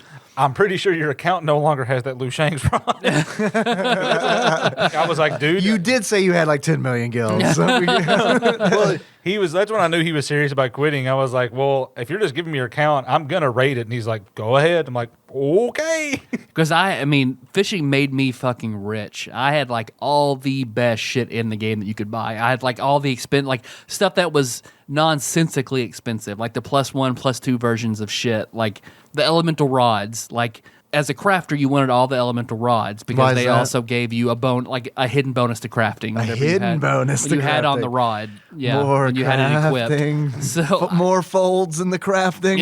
if I wanted a hidden like +10, I would wear my earth staff whenever I used an earth crystal, or a wind staff if I wanted a hidden -10. I have a real talk. I have a question for you. This is 100% serious. Like in all seriousness, did that shit really make a difference? Like, do you think it I don't really know. made a difference, or do you think it was just like rumor, conjecture? I mean, like, Yep. What do you think? I mean, 'cause- it very strong possibility it was all bullshit. but we'll like, never know. We'll never know. We will never And I- fucking and know. I just fucking did it. I thought it was sort of fun though. Yeah, with sure. All the Yeah, rules. yeah, so sure. It didn't bother me. But yeah, I mean, strong chance. Yeah, it didn't fucking matter at all. But I'm just curious because I always wondered. It's like it seems like there's like at times I would think there is no fucking way a human has designed a crafting system this complicated in a video game. Like this is more complicated than it is to make real swords in real life. Because you came back for a little while, and I was like, all that stuff you wanted, here you go. Yes, you did. Here's a ton of gil. And then I was like, Here you sweet, go. I'll enjoy this for 2 weeks. Yep, and you did. And I stopped playing again. I've come back to this game a whole bunch of times. Yeah. I want to come back again for the Return to Vana'diel thing they're doing right now, but I cannot remember my 4-digit play online ID. Oh, man. And it's like, I actually contacted support and I was like, hey, all right, I set this account up like over a fucking decade ago. I don't remember anything. But I would like to take part in this campaign. I would like to be welcomed back to Vana'diel.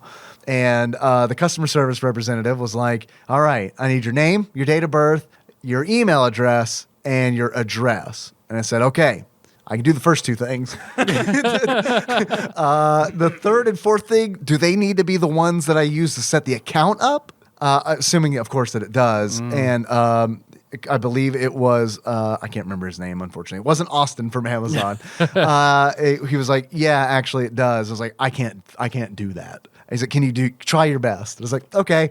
And I gave him my information and it was like this best that I could. And he was like, nah, I'm not pulling anything up. I was like, okay, can I give you like character names? Cause like I remember at least 2 of the character names that were on that account. He's like, no, the only other thing you can do is give me the registration code that was included in the manual that came with the CD. There's no way you've got that. And I was like, I might have that. I was like, I'll get back in touch with you. So I don't know. Man. Hopefully I can find it and turn that shit back on. And then send him another message and be like, can you undelete my characters, please?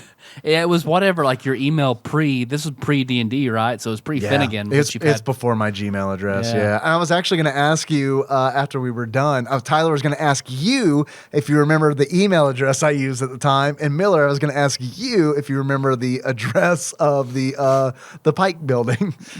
Because I need to give them that. It's 16th Street. That's all I can tell you. Okay, so it is 16th Street and not Farmer. All right. Well, it was on the corner of Farmer and 16th, but it faced out towards 16th, so I would assume it's a 16th Street address. All right, cool. Excellent. Was it red?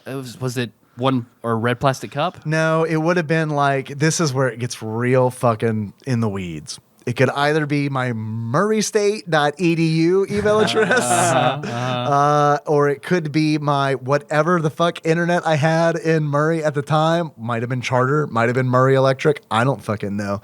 My point is, I'm never, ever going to be welcomed back to Vana'diel. Man. No, probably not. Same thing happened to me with Ultima Online when they were like, come on back, you can play for free. And it was like, I don't remember my login information from like 15 fucking years ago. How are we doing on time? We're almost at 2 hours. Yeah, I'm getting there. Yeah. You ready to wrap it up? No, I'm just curious how much time we have left because we haven't even scratched the fucking surface. That's true. Oh, are you shitting me? That's true. I mean, we've got we've talked to. We've talked like basically character creation. We haven't talked about like you can start in 3 cities. You want to come back when Winders, Tyler comes back Bastock, from Disney Sandora. World? We could do 2 or 3. You want to do 2 over parts? this. Yeah. Okay. You want to do 2 parts? I don't Are you care. down? It's Are you fine with me. Is your schedule good? Yeah, well, I mean, just to give me a week. Well, I mean, no, but yeah, I'm down. if Tyler is very thoughtful, You know how I operate, and Miller. give me- Last minute, every give me time. a week. That is Like well. he called me a week ago, and I was like, "Oh, okay." Usually it's, "Hey, what are you doing?" I'm driving to Louisville, so you can't record in 15 minutes. I can't drive there from Murray in 15 minutes. Like, what the fuck? I might say, "What are you doing tonight?" Yeah, all right. Well. Do you? I mean, we can yeah. schedule this shit right now, man. If you think if you could be here the Tuesday when Tyler gets back. What is The that next? 4th, June 4th, I don't know. or Maybe June not. 5th. Well, we Maybe may it's want to June go ahead 5th. and wrap this up tonight then. Yep. Well, we don't have to do it next week. Yeah, that is true. Could come back to it. That is true. We could come back to it. But the problem with that is going to be I'm not going to remember what we talked about. That's true. For sure. We're going to talk All about right. the same So, shit. CFP and the races and crafting. All right, I'm making notes. Yeah. We really didn't get to anything, did we? No.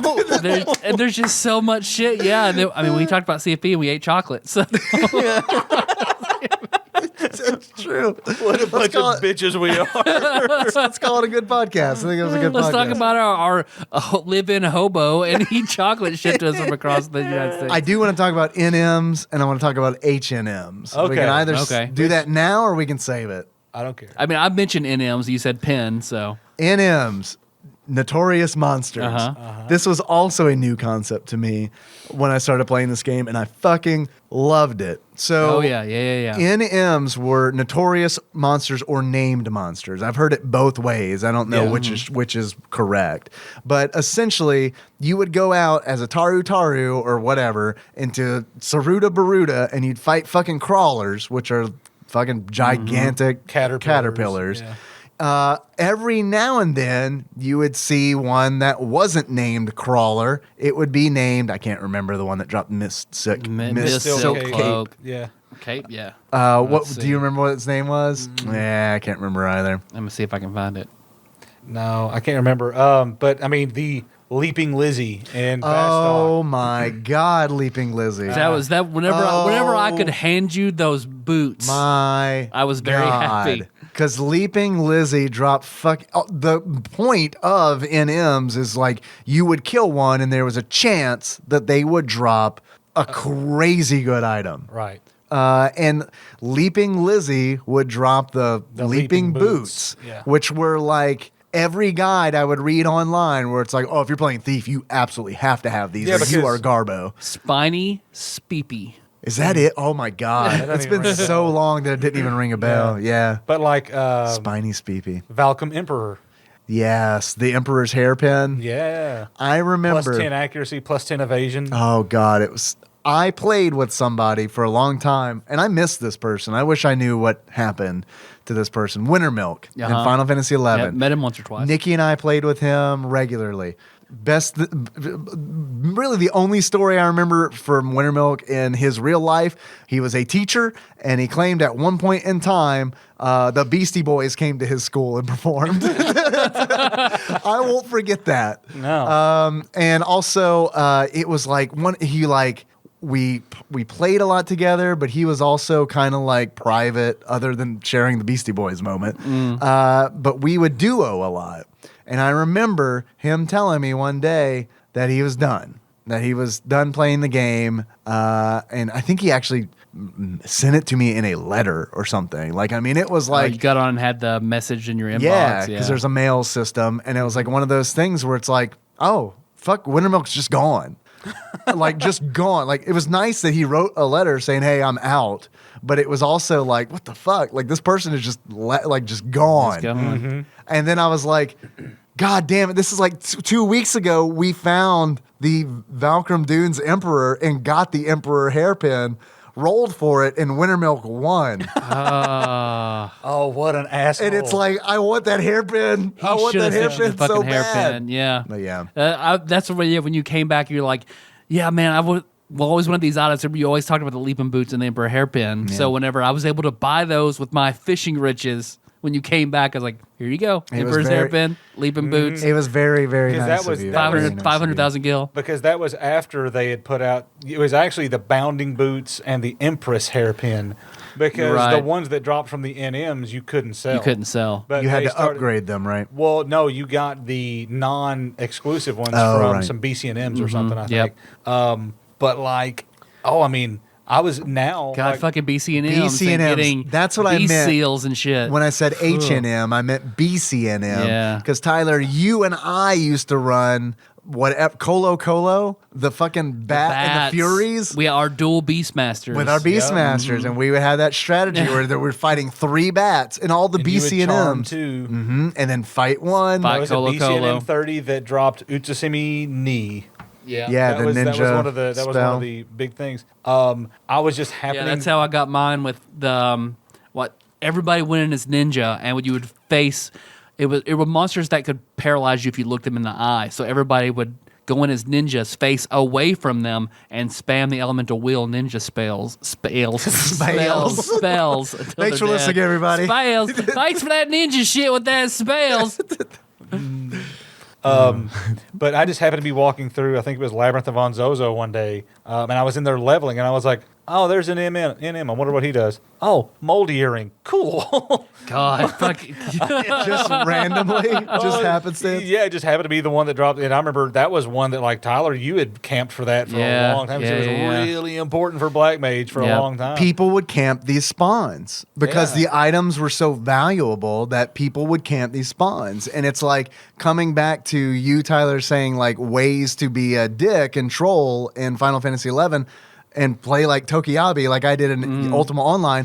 One good way of doing that was to, when I'm passing through a zone that I know an NM spawns, just to shout, Leaping Lizzie, and then like random coordinates. And then just see people fucking scramble to get to those coordinates. Yep. I remember they nerfed it later on, but running a kill train to the zones. Yes, let's talk about the trains. Oh my God. That was hilarious. Like, especially in the dunes, people will like the worst, because everything aggro's based on sight, sound, or healing. This is a complex-ass game. Yeah. Magic of any kind, really. Yeah, or magic, because This is the most complex Final Fantasy. You're right. This is the most complex Final Fantasy. Country mile, yeah. Because what was the worst in the dunes were the goblins. Yep. Yeah. And it was a goblin, like they were a little goblin bit bomb. Even bogeys were the worst enemies, Oh, but goblins, God. bogeys would kind of leave you alone if you knew what to do. Sure. Goblins were the aggressive ones, fuck you up. So people, if They had an ability that could wipe out the the entire whole party. Bomb toss. Bomb Yeah. toss. So it would either wipe you out or he'd drop it at his feet and it would kill him. But Couldn't you stun him to make him drop it or something like that? it was hard to do, but Yeah. you could. Yeah. And that's another thing about trying to get NMs. But people would, if you would aggro a goblin, it's like, all right, we'll run a zone. So if everybody could zone, the goblin would disappear, you could go back. Right. But if he didn't kill you before you got there. Right. So before they fixed it to where if everyone that he aggroed on got out, the goblin would disappear, despawn. despawn. It wasn't always that way. Not in the way back. Yeah. So whenever you would run a zone where all the people were waiting for their parties or were too weak, suddenly someone drags a fucking goblin in there that then just fucking Caligula bloodbath. Just kill killing everyone at the everyone. entrance of the zone. Wreak havoc. And I remember the first day I started playing some high level. Here I am as a Taru, like stepping out into Saruta Baruta, and it's like, all right, I'm ready to begin my journey. And I see some high level character run right past me, and behind him is like the entire zone, all of the monsters in the zone, all of them. And then he zones, he leaves, and it's just me standing there. And it's like, I just died like immediately. And then what happens is like I die, and then the monsters are like, okay, it's time to go back to our spawn. And someone else would pop out and they'd be like, oh, never mind. And they all turn back. And it's at the entrance, the exit of a starting zone. So it's just constantly people are coming out, and these monsters are all just congregating outside the gates. Yeah, summon battles. It was good shit. Oh, man. That was another one of the funniest stories I remember. It's like, Summon what battles? just happened? Oh, when I was Ifrit trying to just solo punched through Carbuncle. because you could when you unlock Summoner as a level 20 Summoner, you automatically got Carbuncle. But you could go to all the special sites and get Shiva, Ifrit, Ramu, all those people. Which, by the way, I did all 6 of those, like all 5 plus Leviathan, in 2 hours. For me, it was a God. fucking I did big it deal. in 2 hours. It took no time. That used to take like Back then months. that took right? me forever because I had to get all the shit because I needed Yagudo drinks to keep my Yagudos. I haven't My thought about MP up. Yagudos in a long 'Cause- time. The Crowmen. Yeah, because what you'd have to do is go in. You have to find where the elemental crystal is where they spawn, which is hard to get to, especially as a level 20 fucking character. So I would have to get there, usually using sneak potions and silent potions. Yes. Run out there and find the crystal. Click on the right crystal because there was one crystal for a level 20 summon that you could solo Ifrit. And there was another one where you pick the real deal, takes a party of 75, like a full 6-person party level 75 characters Avatar, to yeah. fight Ifrit Prime. So normally you would run up, pick the smaller version, go in by yourself, pop a Yagudo drink so it's MP regen constantly, use your 2-hour ability, which is your We need to super Astral flow. powerful. We need to talk about 2-hour abilities. Yeah. We haven't done that yet. Which, your 2-hour ability is your super powerful move. You can only use every 2 hours. Every 2 hours. Well, Yep. it's actually every 1 hour now. Oh, really? And every class gets 2 of them. What? Damn. Later on, you get another one. Yeah, That's wild. Because Astral Flow lets you use your summon's full power, but it took all your MP, so you had to have a strong region effect. Because the longer you have a summon out, it's just eating up your MP. So you bring out Carbuncle, Astral Flow, and just have him use all his power moves and hope you killed the summon in time. And once you killed it, then you could summon that monster. Well, I was all geared out. I was excited. I'm going to get Ifrit. I'm going to be done. I'm going to have all my summons.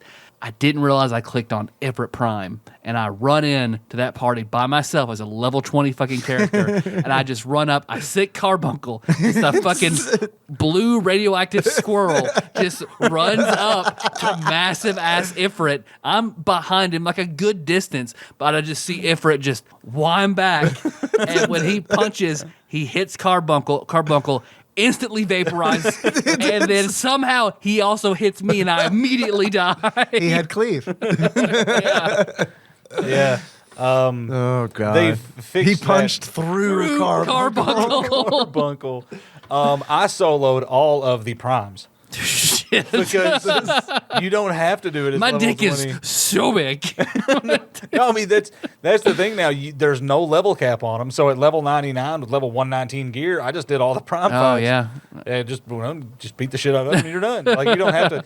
But if you go and do the mini tuning fork, you have to do it at level 20 summoner, and I wouldn't do that shit. That was hard. I mean, I remember unlocking Fenrir. Fenrir was the fucking battle. I haven't done that yet. Oh, because we went in a full battle, full 75 party for everybody to unlock Fenrir. I remember it was like I think it was Josie left, last one hit, and she gets 100 TP and gets off her rampage special with her axe. Kills Fenrir, and finally everybody got it. We also haven't talked about weapon skills. Yeah. Yeah, let's do that. Every weapon has particular skills. I don't know. Like special, I can't even remember what. TP is done in increments of 1,000 now instead of 100. And you would use weapon skills. Every weapon would have its own skill, like skill tree, right? You Yeah, don't like- choose it; it's like- auto defined. Yeah, at level 50 skill, you get rampage with axes or whatever it is, or gale axe, Whirlwind with a great axe, or shark bite with a dagger. yeah. And these were built in mind for you to chain them with other skills from another party member using a different weapon, And right? then you will pull off a skill chain like detonation, Fusion. Fission, fusion, Yeah, and they fission and each had an fusion. element to it. So Right. you wanted to pick, and each enemy has their own element. So you want to use the element that they're weak against. they're weak against. and then you want to have a black mage to magic burst off Yeah. of that skill chain when it's done. So Yes. if you do fusion, you want a mage there to cast fire or whatever, and that'll do even more And a damage. Did we a mention huge burst that of this is magic. the most complicated Final Fantasy game in So existence? yeah, you get your party together. You look at everybody's weapon skills, figure out what chain you can do, what monsters you're going to pull. That your black mage has this certain spell, and then you rinse and you got to have someone to pull. So you send puller, someone yeah. out into the nightmare of wild, monsters. yes. So they can throw. Hopefully they have a ranged weapon. So like if you have a ninja, they have a shuriken. They'll throw way out. I remember out. that chakram or whatever. Yeah, that was a good you one. do the animation. You need a tank, a healer, a refresher, at least 2 DDs, one who can pull, and a black mage. DDs That being was like damage dealers. Damage dealers. Yep. And yeah, you have to have that. And you can get away without a refresher, but not really. Yeah, because you can't do it because you want experience chains. So if you have kill a monster, you have so long to kill another monster and get like an extra 10%. And by the way, for anybody an extra listening- 20% XP. Yeah, anybody that's listening, the game is not that way now. We're talking about this all like This- Right, how the way used it to be. was. But this just goes to show you like how far it's come. Because my God, how did we play it? We just had time. Oh, we lived on that fucking FF11 Clopedia or whatever. The Yeah, well, there's Alakazam. Alakazam. Yeah. There's Holy Alakazam, shit. FFXiclopedia. Now there's BG The Wiki. Wikia, yeah. There's BG Wiki. But I mean, what are Oh, we? and I had that Square Enix guide, that Brady Games guide that I fucking Oh, fell my apart. God. I read that so often with every quest in it, and Because there's other stuff in combat we're forgetting. I know. The big thing I remember is playing a thief. I remember like the sneak oh, attack. man. Sneak attack, trick attack. Yeah, Seda. Yeah. Set a shark bite. But yeah, because for sneak attack, because thieves, normally daggers aren't great weapons. Thieves aren't super powerful melee characters. But if you get behind an enemy, sneak attack with a dagger, enormous damage. You use a weapon skill with sneak attack, even more damage. Yeah. But that enemy's going to turn around and fuck you up. So then you need trick attack. So then you have an enemy to where it's facing away so you can get sneak attack, but you have whoever you want the attention on in between you. The hate. They call it hate in Yeah. this game, Enmity, right? yeah. And So then like you have Aggro. you have like a sub tank with the enemy facing, tanking in. You put like your paladin behind it. You get behind the paladin, then use sneak attack, the sneak attack skill, the Yes. trick attack skill, and then like triple edge, your powerful weapon skill to do like an incredible amount of damage. So then the enemy thinks the paladin, paladin did did that, it. and it's going to hate on it for the entire rest of the battle. Did we mention this game is complicated? No. But Yeah. It takes a lot of Yeah, coordination. you have to be careful because if you do too much damage, you're going to draw all Oh, that, it's gonna all the kill hate. you. As Yeah. a black mage, I did that all the fucking time. But you're better off having a dragoon to SATA on because dragoons had specific abilities that would let them shed enmity. So you would sneak attack, trick attack onto the dragoon, shark bite, whatever. You just close light. Like the best skill chain you can get. That goblin's fucking pissed, looking right at the dragoon. The dragoon jumps. All the enemy's gone.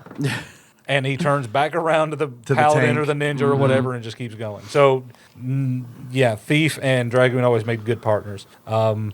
But, you know, that was only if the timer on your jump was still up because all these abilities have timers on them. And if you mistimed it and you couldn't jump all the enemy away, the Dragoon would be fucking dead. which made haste a super important spell because it made the timers all shorter. So if you were Yes. like a ninja tank, you needed gear that would enhance your haste effect so you could pull your shadows up all the time. A perfectly geared ninja tank But with, never get hit. Yeah, with someone casting haste, yeah, they were invincible. And what's wild is all of this talk, the last like 2 minutes, is like you guys talking about how to optimize the game and like optimize your character. That wasn't optional. Like you had to do that. yeah. Oh, yeah, no. Every had- party you- demanded you- perfection. You had to do that. Yeah, exactly. Every party demanded perfection. That is not a joke.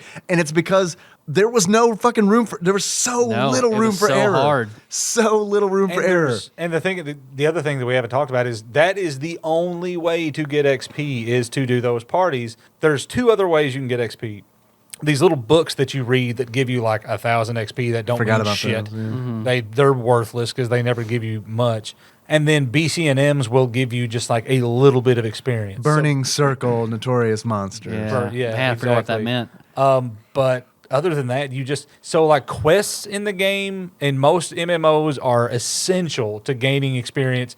Quests can basically be ignored, Yeah. and there's no way to know. When I you're didn't gonna know get there 'em. were quests for the longest Yeah. time. There's no yellow exclamation point, right. none of that shit. You just happen to talk to an NPC, and all of a sudden you've got a cutscene. You're like, oh, well, this must be a quest. And sometimes it's not even a cutscene, right? Yeah. It's like, because They'll I know just say- like they'll just say they need something And then you go to your quest log and it's there. and it's there, right? Yeah. No Which you- indication Which otherwise. you needed those quests so you get fame in your city. Oh, I 'cause you forgot needed- about fame. needed fame. This game is complicated. Fame would open up more quests Uh-huh. because I actually had to take An item makes didn't make like items cheaper from my- vendors. yes. And it was important you could get certain I had fame. to take a tick to make sure I had the Norg fame to actually do the Leviathan fight because that yeah, one was certain always one that was cities were linked to harder. other fame in certain cities. Yeah. Oh my god! then- I don't want to play this game again. I just realized I don't want to stream You this don't game. remember making all the wool runs back and forth to Mahara I so you could forget- raise your Yes. Bastock fame or Forgot whatever? about that. Yeah, just so you could do the Gobby Bag quest. Uh-huh. Let's talk inventory. Inventory Oh, management. God. Inventory management, which is now a lot. I showed Tyler, but I didn't show you. I've got over 400 inventory slots now. What? Yeah, because of the different bags that they've introduced, I you've see. got just a ton. Like Yeah, so bags you- of holding. Because before inventory, you start out with like 30. 30 slots, so you wanted the Gobby Bag to give you 80 slots. Like Right. that was like absolutely fucking critical. And I remember. Oh, and I'm just going back to camping real quick because you had to have like a perfect spot that was out of the way to try to make where monsters wouldn't link together. Monsters of the same type. Will link if you hit together, one, man. Sometimes. it'll join with his buddy. So you could have everything perfect. The puller goes up. You don't see if you're in like the Bayada tree and you're pulling crawlers, like the super powerful crawlers. You see one, You go up, you hit it, you don't see one behind a rock within range. You pull 2 of them back to your party. Well, you can handle one. That other one, nope, you're fucking dead. You better hope a black mage or red mage is there to sleep it. Or a bard. To sleep it and hope it stays asleep while you kill one and you have enough juice left that you don't have to rest and you can immediately go to the next one. Yeah, I forgot you like pretty much when you were in a leveling party, like unless you had like a bard, you would have to rest after every fight battle. So to get like your MP back and like all that. You hit like asterisks or whatever and you'll kneel down and you'll heal like every 30 seconds 10 hit points and 10 magic points. So now you have to have a Corsair, a red mage, or a bard to refresh. I played as a bard. That's probably my favorite class. I maxed out Black Mage first, and then I was like, I'm tired of looking for parties. Everybody, I want to do this fast. So then I did Bard, and I was in a constant. It was just people wanted it. That took me a month or two, especially when you knew what you were doing. I mean, it was like it was complicated. Like if you want to feel loved. Like if you need that in your life, and it's like you don't have any other outlet for that, like you just play a bard. Bard, red mage, white mage back then. Like it's essentially that way now with Corsair, Geomancer, Corsair, because of Corsair's role, you get experience boosts. I don't know anything about these classes. They're all new to me. We haven't talked about merit points. I don't even remember merit points. That was basically once you maxed out, but you still want to progress. Well, merit points were basically indeed either ability points or feats, to make your skills even stronger. Make you even better beyond level 75 or 99. Okay. But so like Valor and stuff like that. Yeah. But like merit points aren't even as important now because now there's job points that you use. That you get capacity points to buy job points to spend on even more bullshit at the end. Oh, also, this game never explained anything. No, I didn't even until Miller was talking about it earlier. I didn't realize there's not a tutorial. Like you just have to just jump in. There is a really, really basic tutorial now in the game based on the records of eminence. This new How basic system. Is it? Like the banner in the office, like instead of "It is your birthday," it says "This is a game," and then like you're thrown into the world. It tells you like a couple of people you need to talk to. It shows you how to rest for MP and HP. And God, I forgot it didn't even. The game didn't even fucking tell you that. Nope. There's no macro help. Like macros are extremely important in this game. And you can set up super detailed one, like where you would want certain equipment. Like as a bard, I had to have an instrument for my minuets. If I was going to do a minuet to give an enemy you wanted a certain instrument to use. Yeah, then if I wanted to do like refreshing my party, I had to switch out to another type of horn. A different instrument that's better for that ability. Yeah. So it was just constant. I had to keep like 8 instruments on me. Yeah, and like now gear macros are a huge thing. Like I don't even macro in gear, and if anybody ever notices, they're just going to shame the shit out of me. So it's still pretty hardcore then. Oh yeah, because it's like I remember like getting fed up with parties because it was just like I couldn't keep up. Like I couldn't I didn't have the best gear. I couldn't afford the best gear. Right, which is why I'm doing Corsair now because they don't give a shit. All you need to do is like with Bard, like go sing your songs and sit the fuck down. Yeah. Like nobody wants you to do anything else. Just play your songs. Corsair is the same way. Just roll and stand there. I like that. Yeah, I like that. Yeah. Rhapsodies. So we should probably talk about Rhapsodies of Vana'diel. What is that? That's the newest because this is probably the reason everything is so damn easy now. Rhapsodies of Vana'diel kind of wraps up most of the game's stories and brings it all back. The world is named Vana'diel, right? Yes. And throughout the missions, and it's a very, very extensive amount of missions you have to do. And the problem with it is if you're on like a certain spot in, say, Rise of the Xylart, and you get to a certain spot in Rhapsodies of Vana'diel, you'll be stuck. And you got to go back and finish certain parts of Xylart before you can continue. And it's like that with every expansion. You will find places where you're stuck and can't finish Rhapsodies until you finish this other shit. Okay. But as you progress through it, like after you get through the 7th or 8th mission, you get a key item called Rhapsodies in White. Immediately 30% extra to all experience you get. Immediately half off using teleportation, transportation. Immediately half off from various vendors. Immediately the curio vendor now has all kinds of food available you can buy. And 5 or 6 different times throughout those missions, you get another key item that 30% more experience. 30% more experience. All of a sudden now BCNMs, certain BCNMs for various quests, you can pull out your trusts and use them. Like it's insane. That is what getting through all those missions at what's make everything that much easier. Yeah. So that's my favorite part of the game besides crafting. I loved static parties with people in our link show, with friends that I had. We all pick what job sounds interesting to us, build a party, and instead of time every week that we're going to do our static party. I'm glad you got to do that. That was always so much fun. Because I never got to do that. Yeah. No, I didn't either. I mean, there were so many times where it's like, we're starting a static party. All right, we did it the first week. Can you, you can't do it next week. Okay, well, it was difficult. There'd always, if one person couldn't make it, we'd pick up a spare, and that other person, during the rest of the week, would have to bring that level up. back up. Yeah. But when it worked, man, that was fucking fun. But that was the worst part because I remember times hearing about, I think you like, okay, we're going to do the COP fight out in Riverside A08 or whatever. And you get all the way there with the spare and get to the door and we're like, oh, wait, I must have missed a part. Oh, I can't get into the BCNM. Yeah. Like, are you fucking kidding me? And you just wasted all that Man, time. fucking getting there. strangers are terrible. Which now you can teleport straight to that burning circle. See, thank God, because man, somebody would usually fucking die on the way there, and Every burning circle in the game has a telepoint crystal right next to it. see, that's nice. That's Yes. nice. Final Fantasy XI was really like a risk management simulator. Yeah. Because it was like you would log in with a plan, and then everything would like turn sour. It was just like a little thing could happen. It's a game about unraveling because it's like you'd have the best intentions. You're like, all right, I'm going to gain a level. I'm going to get a party, and I'm going to fucking grind as long as it takes, and I'm going to log out when I've gained a level.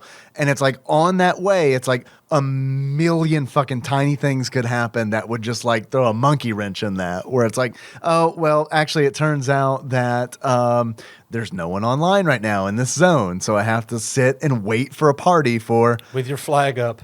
Yes, you had to put a party flag up. I swear, dude, when I was playing as Black Mage and Qfum Isle, which is like level 30s or whatever. That was a good camping spot because Judo was just right there. Dude, 21 to 27-ish. But I would have to sit there one day I sat there for 3 fucking hours with my flag up, and it's just like, nope, just no parties. And I hate no parties. A few times you would try to put together a party, but that was also a fucking it's a nightmare. nightmare. Do you have a white mage or no white mages searching? Well, then you start your cold calls. Just try to just doing a bring random a search for white mage and see if somebody will come out. Hey man, want to join a party?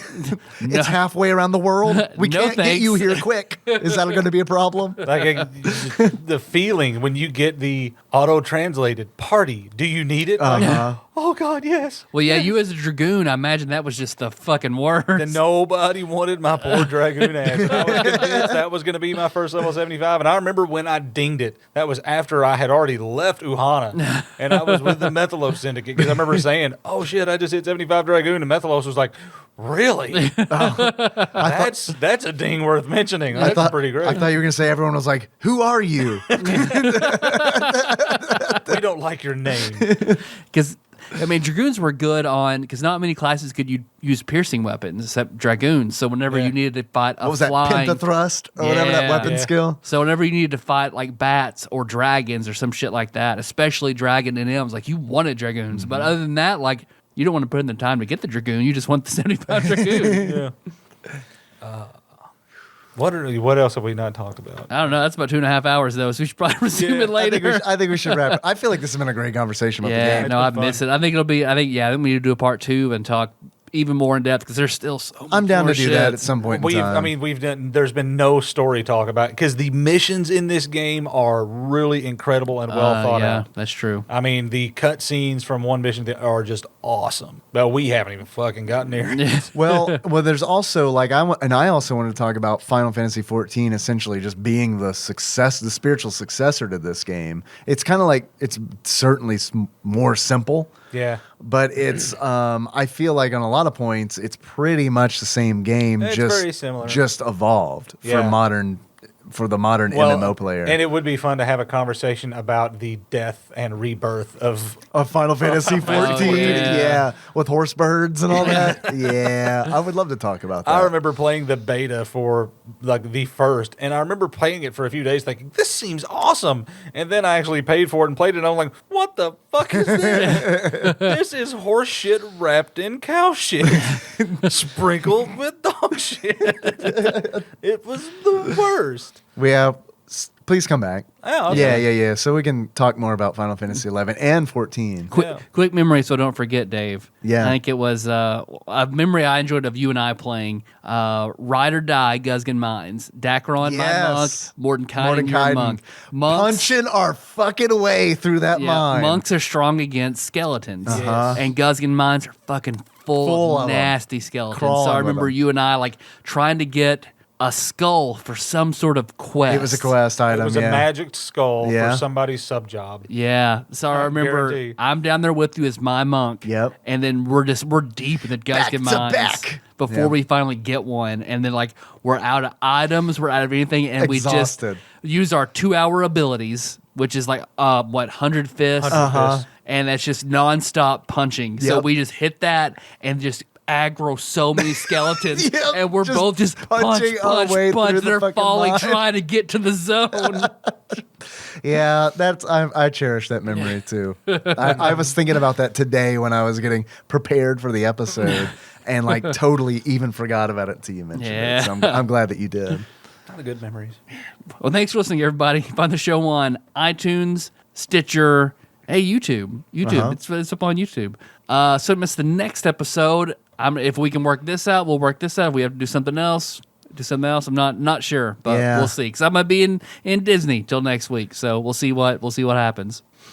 And that's what I'm leaving for Disney tomorrow. Mm-hmm. I haven't packed. I haven't done shit. I'm talking. You guys talking about Final Fantasy 11. One's not even here.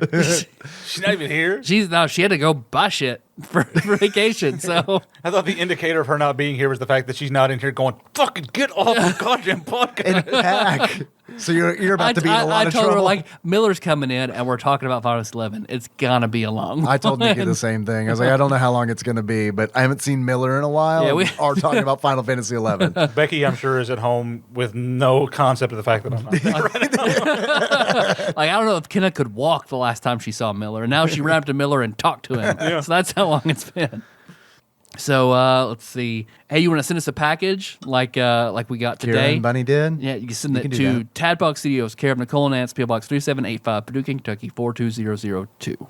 Or we didn't have time to take calls. Nope. You were right. We didn't have time. Set the phone up and everything, but it's no big deal. You can call us at 270-883-2555. And just in case we don't get back to Final Fantasy 11, Tyler, Yes. do you have a beard or glasses for this game? Yeah, I do. I give it both the beard and glasses of one Shawn Miller. All right. Yeah. The king of Juno. That king of- It was really good a long time ago. It was really Yep. It's perfect. I've got one more question for you. Shawn Miller was extremely popular in high school and had a lesbian haircut. It was amazing. Yeah. It was amazing. I've Now- seen photos. Now I'm bald. Oh, how That's your penance. How the mighty have fallen, motherfucker. the worm has turned. Not get all that band pussy anymore, are you? Turned worm.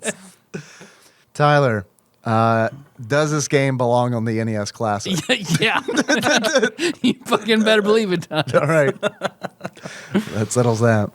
Like Tyler said, we'll be back. You can call us if you want, 270-883-2555. You probably already gave that number out.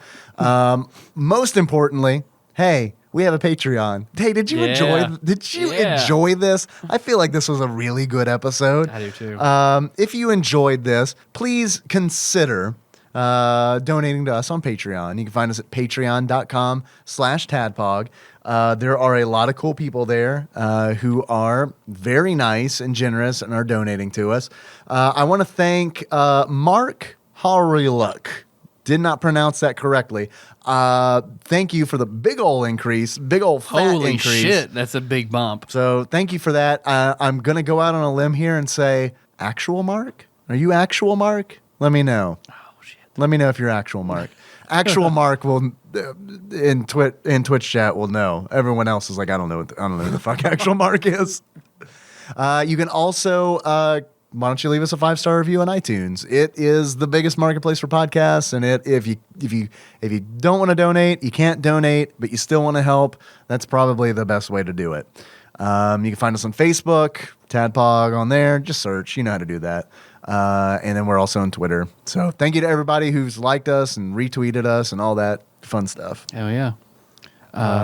Go ahead. You need to plug, Miller? Yeah. No.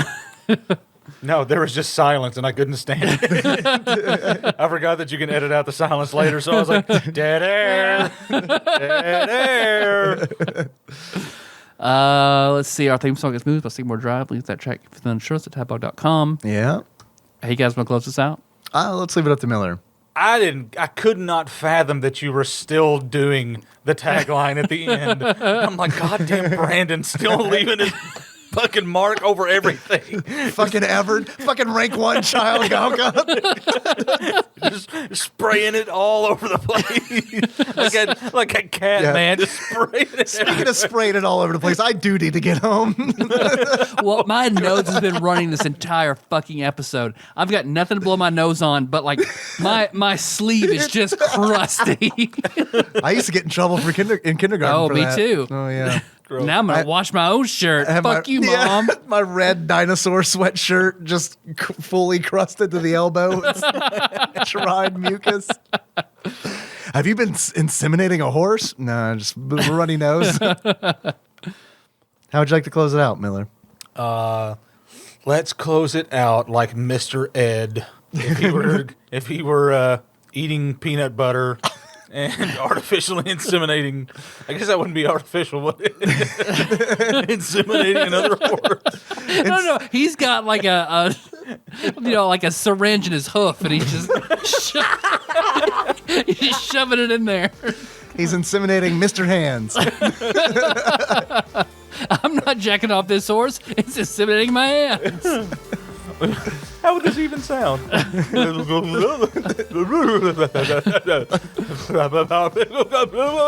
You give me shit about my weird beards and glasses. I'm never giving you shit about that. No, Possum on a your glasses, windshield. I would give this a corpse staring through the placid lakefront. Because you did that one time, like your beard was an old timey berserker's hair shirt. I'm like, that's not a beard. Like, okay, I'm gonna go a little outside the norm here. So like a berserker's hair shirt is the beard that yeah, and that stool is the pair of glasses that I'm giving to it. Because fuck it. Nothing matters anymore. I mean, I guess there's only so many types of glasses. Yeah. There aren't too many. So until next time. So much horse semen.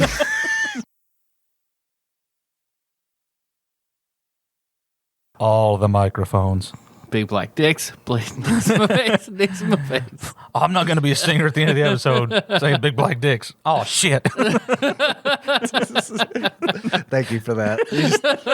You just relieved me of a duty, and I appreciate it. Damn it. Every fucking time.